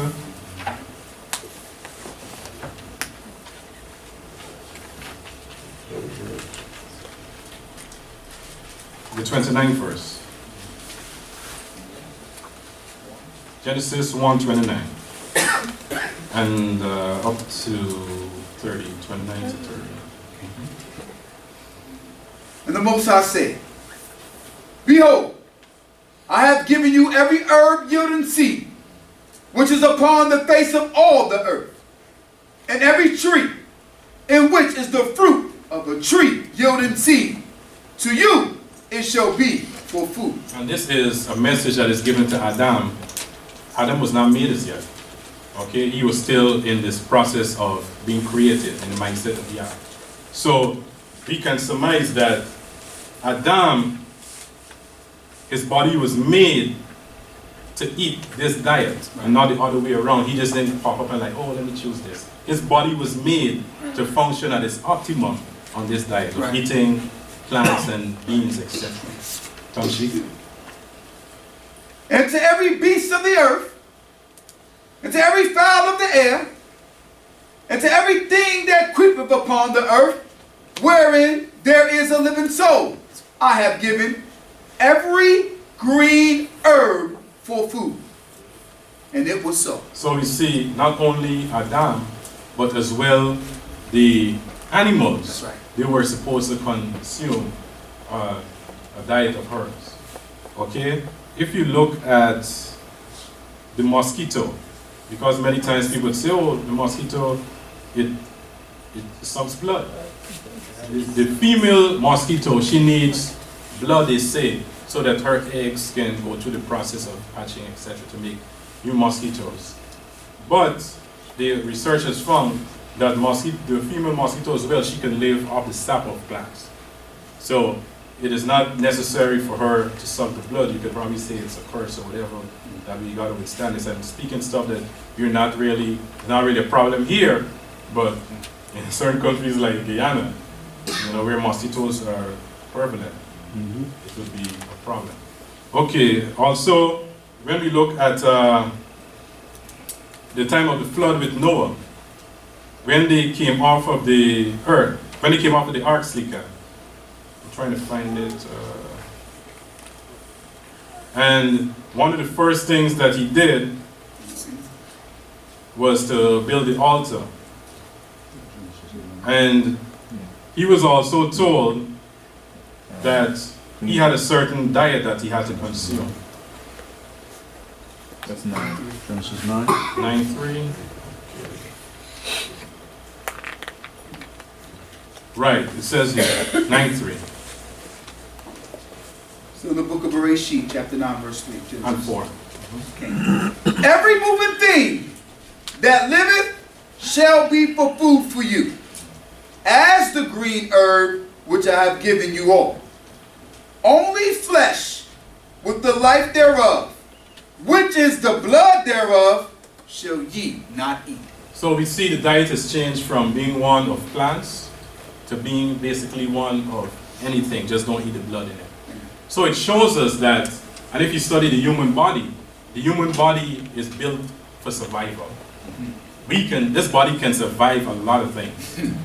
Okay? So he just came off the ark, the plants, the vegetation and the plant has been destroyed. So where does he get his nutrients from? The animals. He could have eaten any animal that says just don't eat it with the blood. Another example is when we went into Egypt for food. We had animals galore. But we said it was what? A famine. Because we know that the staples were they were non-existent or lacking. Remember the first time you remember this word staples from Akabito? Okay. Staples, when we speak about staples, we're speaking about a staple diet, Correct. which is the same grains and the fruits and the greens. So in the time of the famine, that was not there. So the people said this is a famine. Because in ancient days, and even growing up, even though we raise our own livestock, you didn't eat that every day. You did not, that was not your daily diet. But here in captivity, every time we come out of captivity, leaving Egypt, what were we craving for? That flesh. Because today, instead of us having a balanced diet that they speak of, our diet is more meat than the greens. And the greens actually is what gives you the roughage that helps you to really, have a proper functioning digestive system, etc. Okay? So when we go back to the book of Leviticus, the 11th chapter, we see we're in a different situation. Now here we are in the wilderness again. Right. So the Most High had to prescribe a diet to us that we wouldn't kill ourselves in the wilderness. Here we are in the wilderness, you got all these animals running about, no vegetation, you got to eat. So he said, okay, you can eat that, but you don't eat that. Okay? So how I take it, this is a diet of survival and not a diet of a lifestyle, if you know what I'm saying. Because many times, has anyone ever been invited over to a pot of cricket soup? Or a locust stew? But these are things that we can eat. So in a survival stage, you're down and out, Robin Hood Crusoe on an island, Gilligan, you can eat these things. Try not to make it your only meal. Like you go to KFC, where the greens? In the ketchup. It's the only vegetable in ketchup with the tomato. I mean, you know what I'm saying? Make it balanced. So let's look at this diet that the Most High has prescribed so that we can truly save ourselves from dying. It says, and the Most High spoke unto Moshe and to Aaron, saying unto them, speak unto the children of Israel, saying, these are the living things which ye may eat among all the beasts that are on the earth. So you put them into categories. Here you have an idea, and most of these things here are domesticated. In ancient days, a few of them were domesticated, but more so today, you have the cows, the goats, the sheep. You have the deer. There are a lot of deer running around here. If I used to eat meat, I would hunt deer here. They look very nice. A lot of meat. I mean, I would kill it, just skin it, and put it up in my freezer, and make my choice cuts as I go along in the months and so on. So you don't need to eat the stuff you can't identify. You have deer here. There's a hunting season. Get your rifle and go and get a deer. Okay? We have the tarngolet or the ophim. We have the dove. You can actually consume those things. It says. So we see the Most High puts it in categories.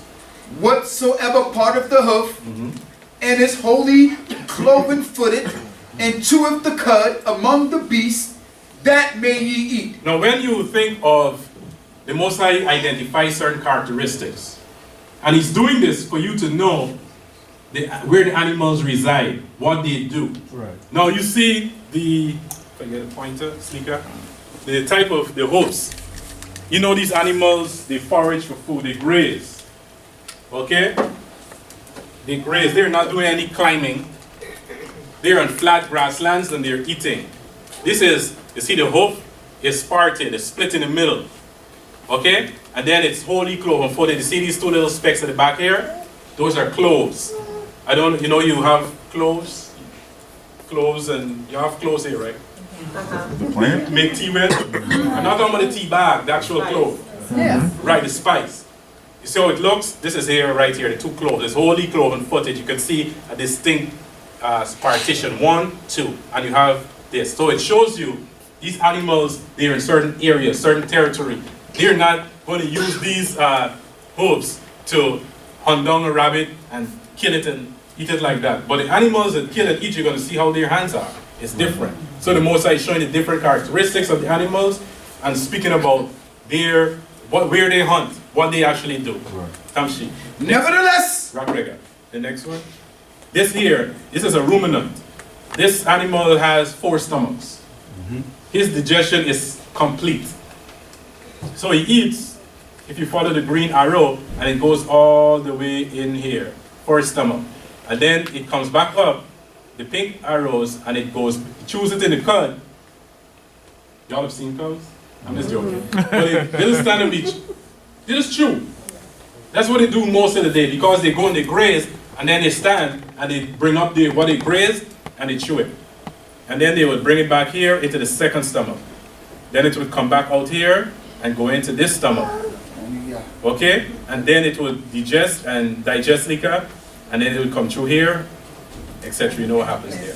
So this is what happens. This is the process of the cows, the sheep, and the goats. They have 4 stomachs. They're called ruminants. The Most High said they have to chew the cud and be wholly cloven footed. If they don't have those 3 characteristics, you cannot eat them. When you see it on the shelf, you don't know if they have those characteristics. It's in a plastic. You understand what I'm telling you? They can put anything on a shelf and tell you it is anything. Have you ever seen dog prepared properly? You won't know. Rat prepared properly, you won't know. So you got to be careful what we're eating, it says. okay, nevertheless, these shall ye not eat of them that only chew of the cud, or of them that only part the hoof, the camel, because he cheweth the cud but parteth not the hoof. He is unclean unto you. Right, so the characteristics again. Look at the camel, a gamal. Oh, come on, look at that thing. You want to eat that? And look at his feet. So he chews the cud. He's a cud chewer, but look at his feet. This is not wholly cloven footed. It's got a dent here, but look at those nails. Come on. You can't even have no camel heel soup. Remember cow heel soup back in the day? Yeah. But this here, no way. The Most High said they have to have all of those characteristics. It says. Okay. And the rock badger, Let us see that rock badger. because he cheweth the cud but parteth not the hoof, he is unclean unto you. Oh, before you go, this is a, go back, this is a camel in the Middle East. This is a platter, an entire camel with all the greens, etc. on it. And they eat this. The Arabs eat camel. You know, so the Most High said for us, and I don't want to jump ahead, but the whole idea of halal, okay? Halal basically means that they say the name of Allah in a prayer over the meat and they can eat it. Muslims eat shrimp, they eat a lot of unscaled stuff. So when your standards are not their standards. That's right. Many of us say, oh, my chicken is halal. They just said a prayer over it. Exactly. Oh, you know it's a chicken anyway. You understand? We got to go to higher standards. So here is a camel that they consume. And to make it palatable, what do they put on it? Plants. Because we're not natural carnivores. You don't be passing a sheep on the road and be like, wow, that is yummy, scrumptious. No, you just eat as a sheep.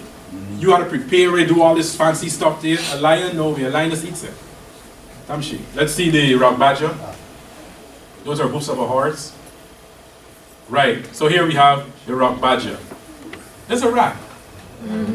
That's a glorified mouse. A mouse comes in a room, most people stick to the ceiling. Quick. So we wouldn't want to eat this. This is a rock badger. Remember, where were we? In the wilderness. This was in the wilderness. The rock badgers were running up and down. The Most High said, they're easy to catch, but don't eat this. What else? And the hair. And these two are of the same family, right? The same rat family. And they chew the cud because they're not actually chewing the cud because they have 4 stomachs. One of the things they're doing, they're keeping their teeth at a certain level. They got to keep, because if they don't, the top tooth is going to go straight through the bottom jaw. So they always got to keep gnawing that stuff. That's why rats are gnawing, because of the way the teeth grow. So it looks as though they're chewing the cud, but they're not. They're just trying to keep their teeth at bay. Most I say, don't eat these crazy things. Right here, this is a hare.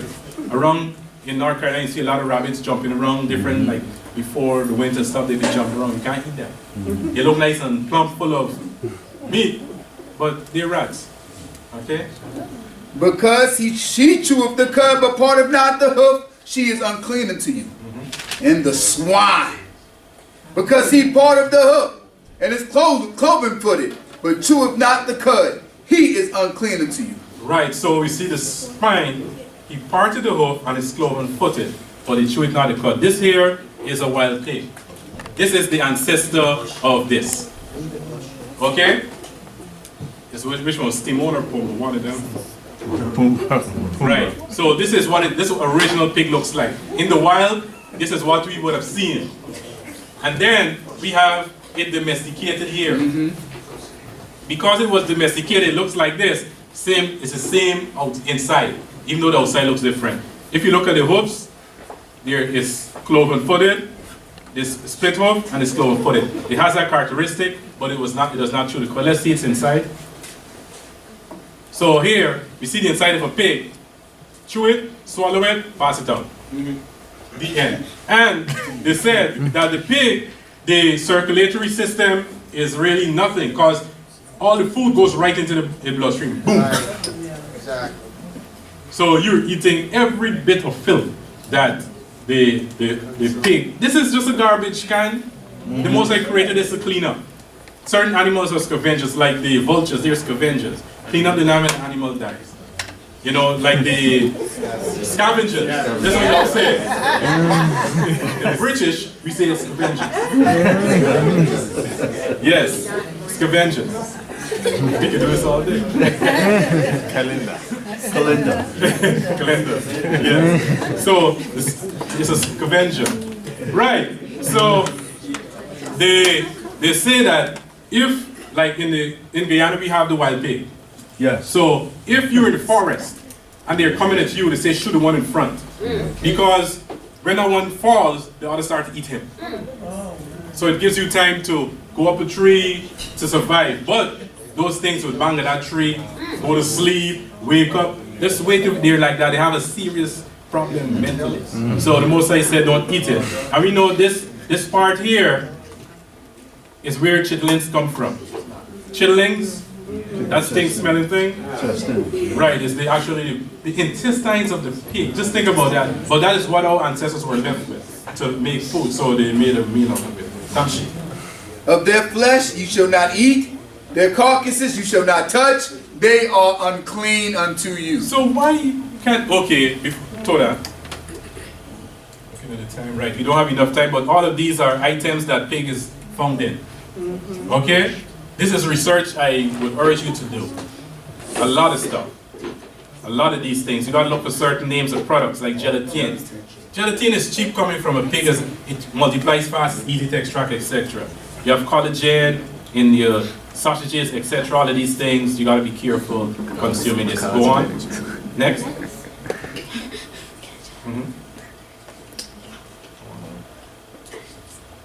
Right, some of these items, you have pork byproducts in them, you gotta be careful. Oh my God. Go on. If it's on the board, it is true. Okay, now, coming to why the Most High said do not touch it. I mean, it's dead. You know, you can bathe it evening, Most High said don't touch it. Because of this man here, the trichina worm. It gives you trichinosis. The thing about, see, it goes in here and calcifies in all your cells, etc. But the thing about it, why don't touch it? Because parasites get into your body by any means necessary. So when you touch it, it will spread that liquid, and then it would seep right into your skin and go to wherever it wants to burrow. You have people putting out long worms out of the skull. I don't know if you ever seen those videos. So it's most I say don't touch it. Run from it, it says. Come see? These may ye eat of all that are in the waters. Whatsoever have fins and scales in the waters, in the seas, and in the rivers, them may ye eat. And all that have not fins and scales in the seas, and the rivers, and all that swarm in the waters, and of the living creatures that are in the waters, they are detestable. So we were at the land animal, and now we are with animals in the ocean. Here we have a fish. This is the standard fish. It has fins and scales. Can you see the fins and scales? Yes. So the fins and scales exist. People be like, the shark got scales, but when you take it out of the water, it falls off. That is not so. Have you ever caught a fish, like go?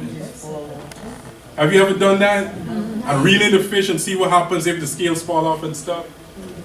So you just go and you see a fillet, salmon, pink, nice looking, with a few greetings sprinkled on it, and you throw that in your pot and you cook it. But you have not seen this portion. You don't even know it's a salmon and just a fish with coloring.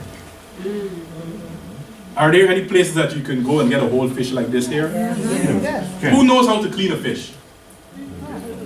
Oh, okay. Take the guts out. You don't want to eat it after that, right? How many of you eat the fish head? Y'all not real meat eaters. You gotta eat the head, suck the eye out, and the brains. Yeah, that's how they do it in the Caribbean. Yeah. Y'all don't eat y'all meat eaters. Come on.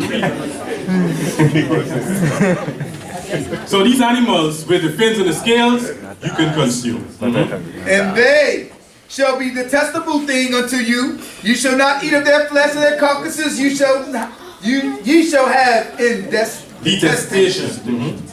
Whatsoever hath no fins nor scales in the waters, that is a detestable thing unto you. Right, so if they don't have the characteristics of fins and scales, look at these things. Look how they're prepared so lovely.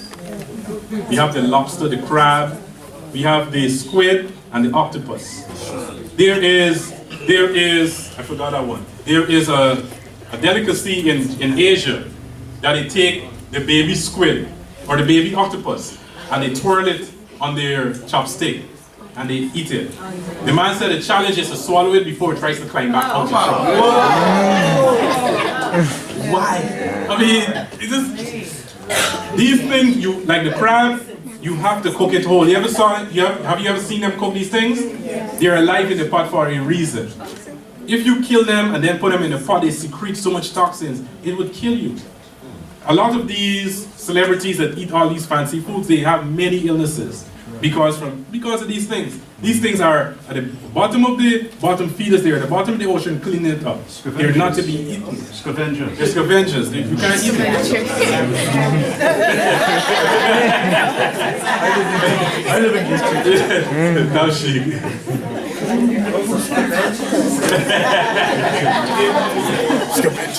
And these ye shall have in detestation among the fowls. They shall not be eaten. They are a detestable thing. The great vultures. Before we go on to the listing them, this is some other ideas of animals in the ocean. We know the shark, he has no scales. You know, again, living in a country where you actually catch your food many times. Me, myself, and Koini Aliel, we took a 3-day trip on one of the islands in the Essequibo River. And it was a fishing trip. And, you know, you were able to catch different fish and see them. And the fish that are, we call them skin fish. Because when you hold them, it's like skin. Right. The shark, you hold the shark, the dolphin, it's like skin. You know you're not going to eat a turtle. And this is a whale. It looks big, but it does not have scales. I can remember while living in Barbados, we went to swim on the Atlantic side. And a whole whale came out of the water. It was at a great distance, but it looked like an airplane. It was so huge. It was one of the most amazing sights I saw, but the most I said, leave them alone. Don't kill them. Don't eat them. So these are animals, they live in the sea, the ocean, but we cannot eat them. And these ye shall have in detestation among the fowls. They shall not be eaten. They are a detestable thing, the great vulture, and the birded bird, the vulture, and the osprey. So here we have the great vulture. All of these things we have in Guyana, they, you know, you would see them soaring high ahead. I see them here too, soaring high ahead looking for the dead, and then they swoop down. Right to the side of the road in Statesville, I've seen them eating and stuff. Yep. Especially this one here, the bearded vulture. This looks like a turkey, right? It's a turkey. Anyways, let's not play with it. And the osprey. So if you look at the beak of this animal, this is made to rip into flesh. If you've ever seen them eat dead animals. And look at the talons.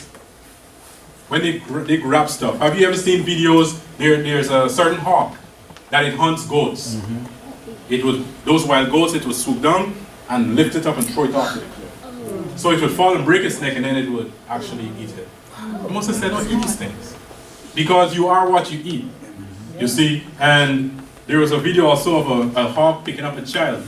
So the Moses said, don't eat these things. They're unclean to you. And the kite, the falcon after its kind, and every raven after its kind. So we see the kite, we see the kite and the raven and the falcon. You have falcons here, I heard, and they're terrible. You know, they swoop down and get those doves, and they're great hunters. Look at this thing. He's standing on a mouse right now. You know, they just look around and then they be pulling out the stringy flesh. It's terrible. The Moses said, don't eat them. All of these curved beaks here, the talons, they are hunters. They rip flesh with their beaks and with their talons. And the ostrich, and the nighthawk, and the sea mule, and the hawk after its kind. Look at this bird.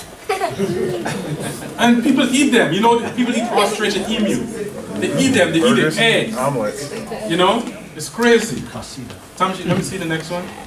Right. So the Mosai is saying the ostrich, the nighthawk. This is a nighthawk, not a very big bird. And the sea mule. You see what's going on there? There's a great debate because in Judaism they eat duck because they're saying that it's not listed. But the Mosai did not list every creature in existence. You didn't see the polar bear mentioned, you know. But he said after its kind, he grouped them. Look at this. Why does he have webbed feet? For him to take a leisurely swim in the water? No, he's going to hunt. Okay?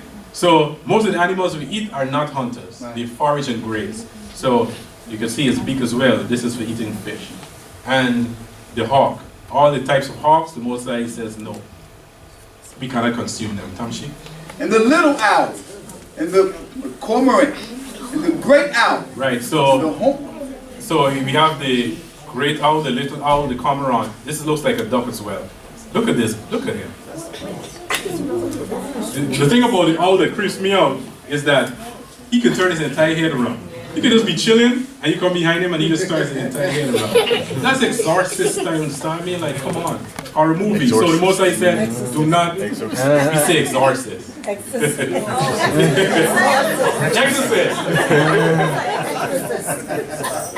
All right, exorcist. Okay, so you do not want to eat them because living in Guyana as well, these things hunt the mice. They control the mice population. Okay? The Mosai said that's their job. You do not eat them. Okay? And this as well as a hunter. You see his color, he can fly at night, swoop down. You know, when we were off in the forest in Guyana and in the night, different songs, you hear different sounds because all of these dudes are hunting. You hear the screeching and the squeaks from something being caught. The Mosai said, don't eat the hunters, it says. And the horned owl, and the pelican. Look at this dude. Carrion vulture. The horned owl, the pelican. This sack here, he just throws, see the fish sticking in there? He just swoops them up, and then he throws them down his throat. Horrible. And then we have the carrion vulture, they're eating a zebra. Okay? This is it. All these animals, Moses said, do not eat. And the stork, and the heron, at this kind. Now, the stork, and then we have the heron. All of these animals hunt fish. Okay? See the long beak? There's one like this in Guyana, we call it kingfisher. He's just there at the trenches. Just so still. And then you see, he would just like catch a fish. You would not know he exists. He's just there so still. And when he sees a fish come by, it's just crazy. Tamshi. And the Hopi? Hoopoe. And the bat. This is a hoopoe. Okay? Fancy dress. And this is, now I chose a big bat. This is a thing of fox bat, the thing they call this one. This is the size next to a man. Okay? This is in Central America. Okay? This is the size of this bat. So many times people say, why eat a bat? This is how big certain bats can get. This is a whole meal. The most I said, do not eat this flying rat. All winged swarming things that go upon all fours are a detestable thing unto you. Yet these may ye eat of all the winged swarming things that go upon all fours, which have jointed legs above their feet, wherewith to leap upon the earth. Now if you look at, just to give you an idea of the characteristics of the birds that you can eat, they have different types of feet. This is a sea-eating bird, a finch. You see the beak is shorter than the other birds we saw. We see their feet are like flat. If you would see a chicken's foot, it's more like this, and not a talon. Okay? So the chickens basically, if you saw the yard fowl, they would scratch and pick out insects and stuff. Okay? They don't go like hunting in groups and so on. Okay? They're more domesticated, eating grain, etc. It says, next. Don't read this yet. Next slide. Okay, now, this is just to give an idea of trying to get a better chicken source for those that eat chicken. Normal chicken is 5.5 weeks old. This is a normal 5.5 weeks old chicken. And this is it with the stuff that they put into the hormones. And this is a chicken that most of us eat. Because America has millions of people that eat flesh. There is no way that they can keep up with the production of chicken to deal with the consumption of the people. So this is what happens. So when you eat this, therefore if it's a genetically modified chicken, it's going to modify your genes. You see? So you got to be careful what we consume. Next slide. And this is what real birds look like. Yard fowl, as we call it. This is a rooster and it's Nashim. They lay the eggs, they set on the eggs, and more little chickens come out. I don't know how many of you have ever raised your own fowls. I have raised white fowls before, as we call them, the meat bird. You will never see a meat bird dropping eggs. They have been modified. You would never see a layer getting fat. It is bred to lay eggs. So they've modified these birds for certain purposes. This is a natural bird. I mean, it's tougher to cook, but this is a natural bird. Damshi. Okay. Even these of them ye may eat the locust at this kind, and the bald locust at this kind, and the cricket at this kind, and the grasshopper at its kind. They say insects are some of the most of the animals on the earth. They take up the most of the population, insects. Every time they go into the jungles of South America, they find a new species of something. If you just stop, many times I like to just stop and you look at your feet, and the ground is moving because insects are everywhere.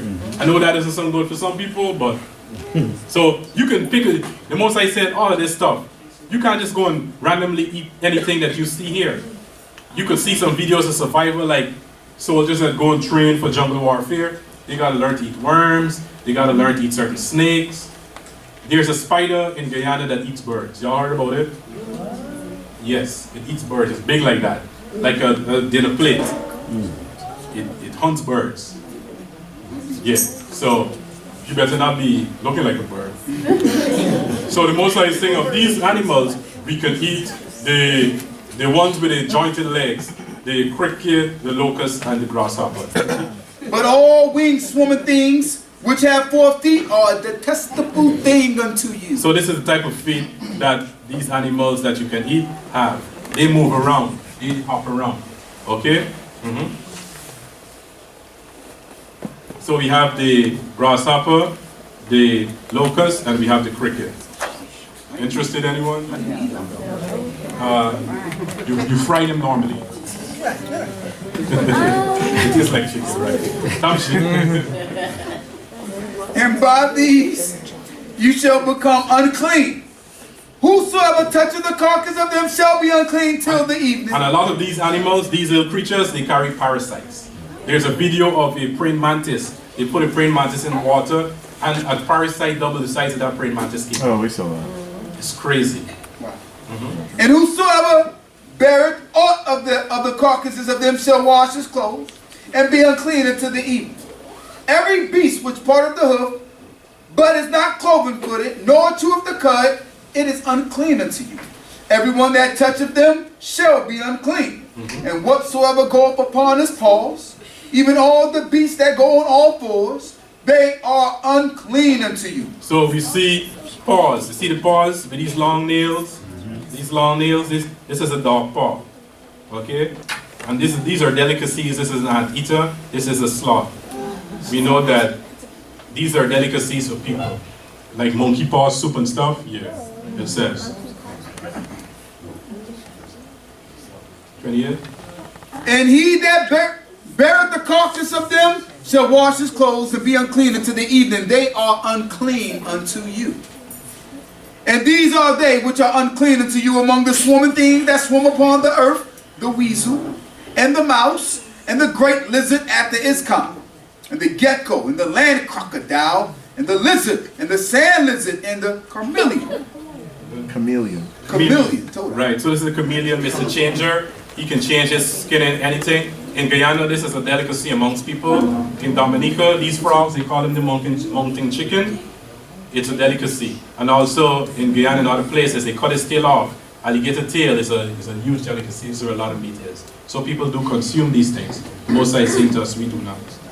These are they which are unclean unto you all that swarm. Whosoever touch them, when they are dead, shall be unclean until the evening. And upon whatsoever of them, any of them, which they are dead, doth fall, it shall be unclean. Whether it be any vessel of wood, or raiment, or skin, or sack, whatsoever vessel it be, wherewith any wood work is done, it must be put into water, and it shall be unclean until the evening. Then shall it be clean. Because these items are permeable. The animal, when it's dead, whatever, they can secrete juices that can go into those vessels. Wow. That's one of the reasons I try not to eat out, especially to places that serve unkosher food. Right. Because you don't know the spoons they use, the pots they use. They can boil pork in here and then go and boil my cabbage in here, and the pork comes out and meets the cabbage. Yeah. So you gotta be careful. The Most High says you gotta wash it. The vessels that you can wash, some of them you gotta break and throw away. And he says it's gonna be clean at the evening. And every earthen vessel wherewith any of them falleth, whatsoever is in it shall be unclean. Right, and ye shall break. So because it's permeable, you can't get that stuff out. You discard it. Yeah. All food therein which may be eaten, that on which water cometh, shall be unclean. And all drink in every such vessel that may be drunk shall be unclean. And everything whereupon any part of their carcass falleth shall be unclean. Whether oven or range for pots, it shall be broken in pieces. They are unclean, and shall be unclean unto you. It does not mean that if like some unclean stuff touches your oven today, you're going to break it up. It's back in the days, the ovens were made of clay. Right. Still in the country areas in Guyana, they still bake in those clay ovens. It makes the best bread. And if you said because it's just like the clay pot, you got to break it. It's permeable, all of that juice is going to go into it. All you got to do is make another one. It's simple.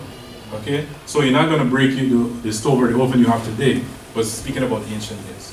Nevertheless, a fountain or a cistern, wherein is a gathering of water, shall be clean. But he who toucheth their carcass shall be unclean. And if aught of their carcass fall upon any sown seed, which is to be sown, it is clean. Think about, they say, the cistern of water. The water is so much that the meat can't contaminate all of the water. It's like a dead person in an ocean. Right. There's so much water there that one body cannot contaminate all of that water. And as well as speaking about the sea, this is like microbiology. The Most I knew that when the seed is in its solid state, the juices can't penetrate. But once it is moist and it throws out that outer shell, then the juices can penetrate and make it unclean. But if water be put upon the seed, and all of their carcass fall up thereon, it is unclean unto you. And if any beast of which ye may eat die, he that toucheth the carcass thereof shall be unclean until the evening. And he that eateth of the carcass of it shall wash his clothes and be unclean until the evening. He also that beareth the carcass of it shall wash his clothes and be unclean until the evening. Right, so all of these are survival situations. The animal died of itself. You may not have had anything else to eat, whatever. He says, if you eat this animal, you're unclean until the evening.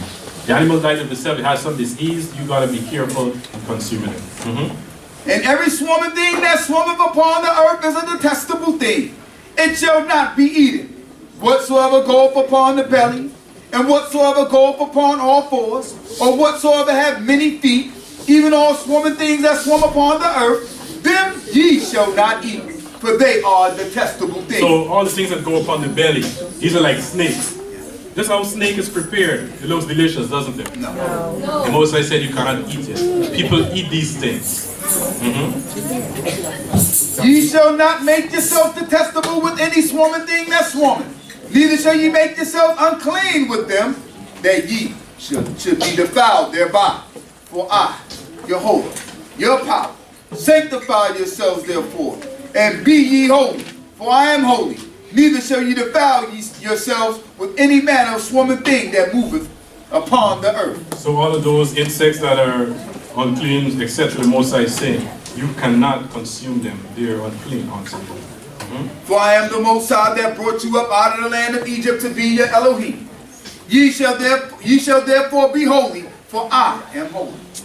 This is the law of the beast, and of the fowl, and of every living creature that moveth in the water, and every creature that swarmeth upon the earth, to make the difference between the unclean and the clean, and between the living thing that may be eaten, and the living thing that may not. So this is the law of the Most High to separate the holy or the unclean and the clean. Zika, Mr. One more slide. And just to show you with the elephant and the man. The elephant and the man. Just to show you that there are alternatives. What can we do today to make ourselves healthier? Outside of whatsoever diet you're consuming. There are certain things that you can do. Okay, what's the difference between the man and the... What's the similarity between the man and the elephant? Anyone? What is the similarity between the man and the elephant? Okay, they're both strong. But also they both consume a plant-based diet. Because many times people say, oh, you will not get enough protein. But he's one of the strongest power lifters. I can't remember his name offhand. But Kendrick, okay. So, one of the things as well, go back for Papasha Mishared. This is, you gotta be careful. Just giving you some updated information how to save yourself. This here is affecting our people a great deal. The posture, because we're so much in our cell phones. Go back. Your nervous system, you know, like electricians, they will tell you cannot kink a wire. If you kink wires, therefore the flow of energy is going to be compromised. So if you kink your wires, the spinal cord that connects you to all the nerves in your body, and you know, like you kink your body neck like this, the way you sit, etc., is going to affect you. Other things that you can do: drink more water, because your cells in your body are made up of water. All of those separations in your backbone is water. So if you drink less water, therefore it means that's going to reduce and bone is going to be sitting on bone. Yep. They say you should drink at least a gallon of water a day. Yep. I heard a lady say the only time she drinks water, only time water goes into her mouth is when she's brushing her teeth. That's crazy. Try to reduce the sodas, use natural fruit drinks, come off the sugar. Try to stay away from starches as much as possible. You know, try to get your diet to that level, even higher than the survival diet. But let us live to live and just not eat to survive, as you know we're trained to do as captivity. Hallelujah. Hallelujah.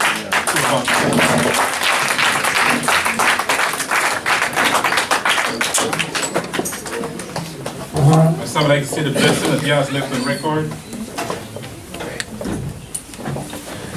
Remember, I have not the power to bless, but you always have a hold to the Lord.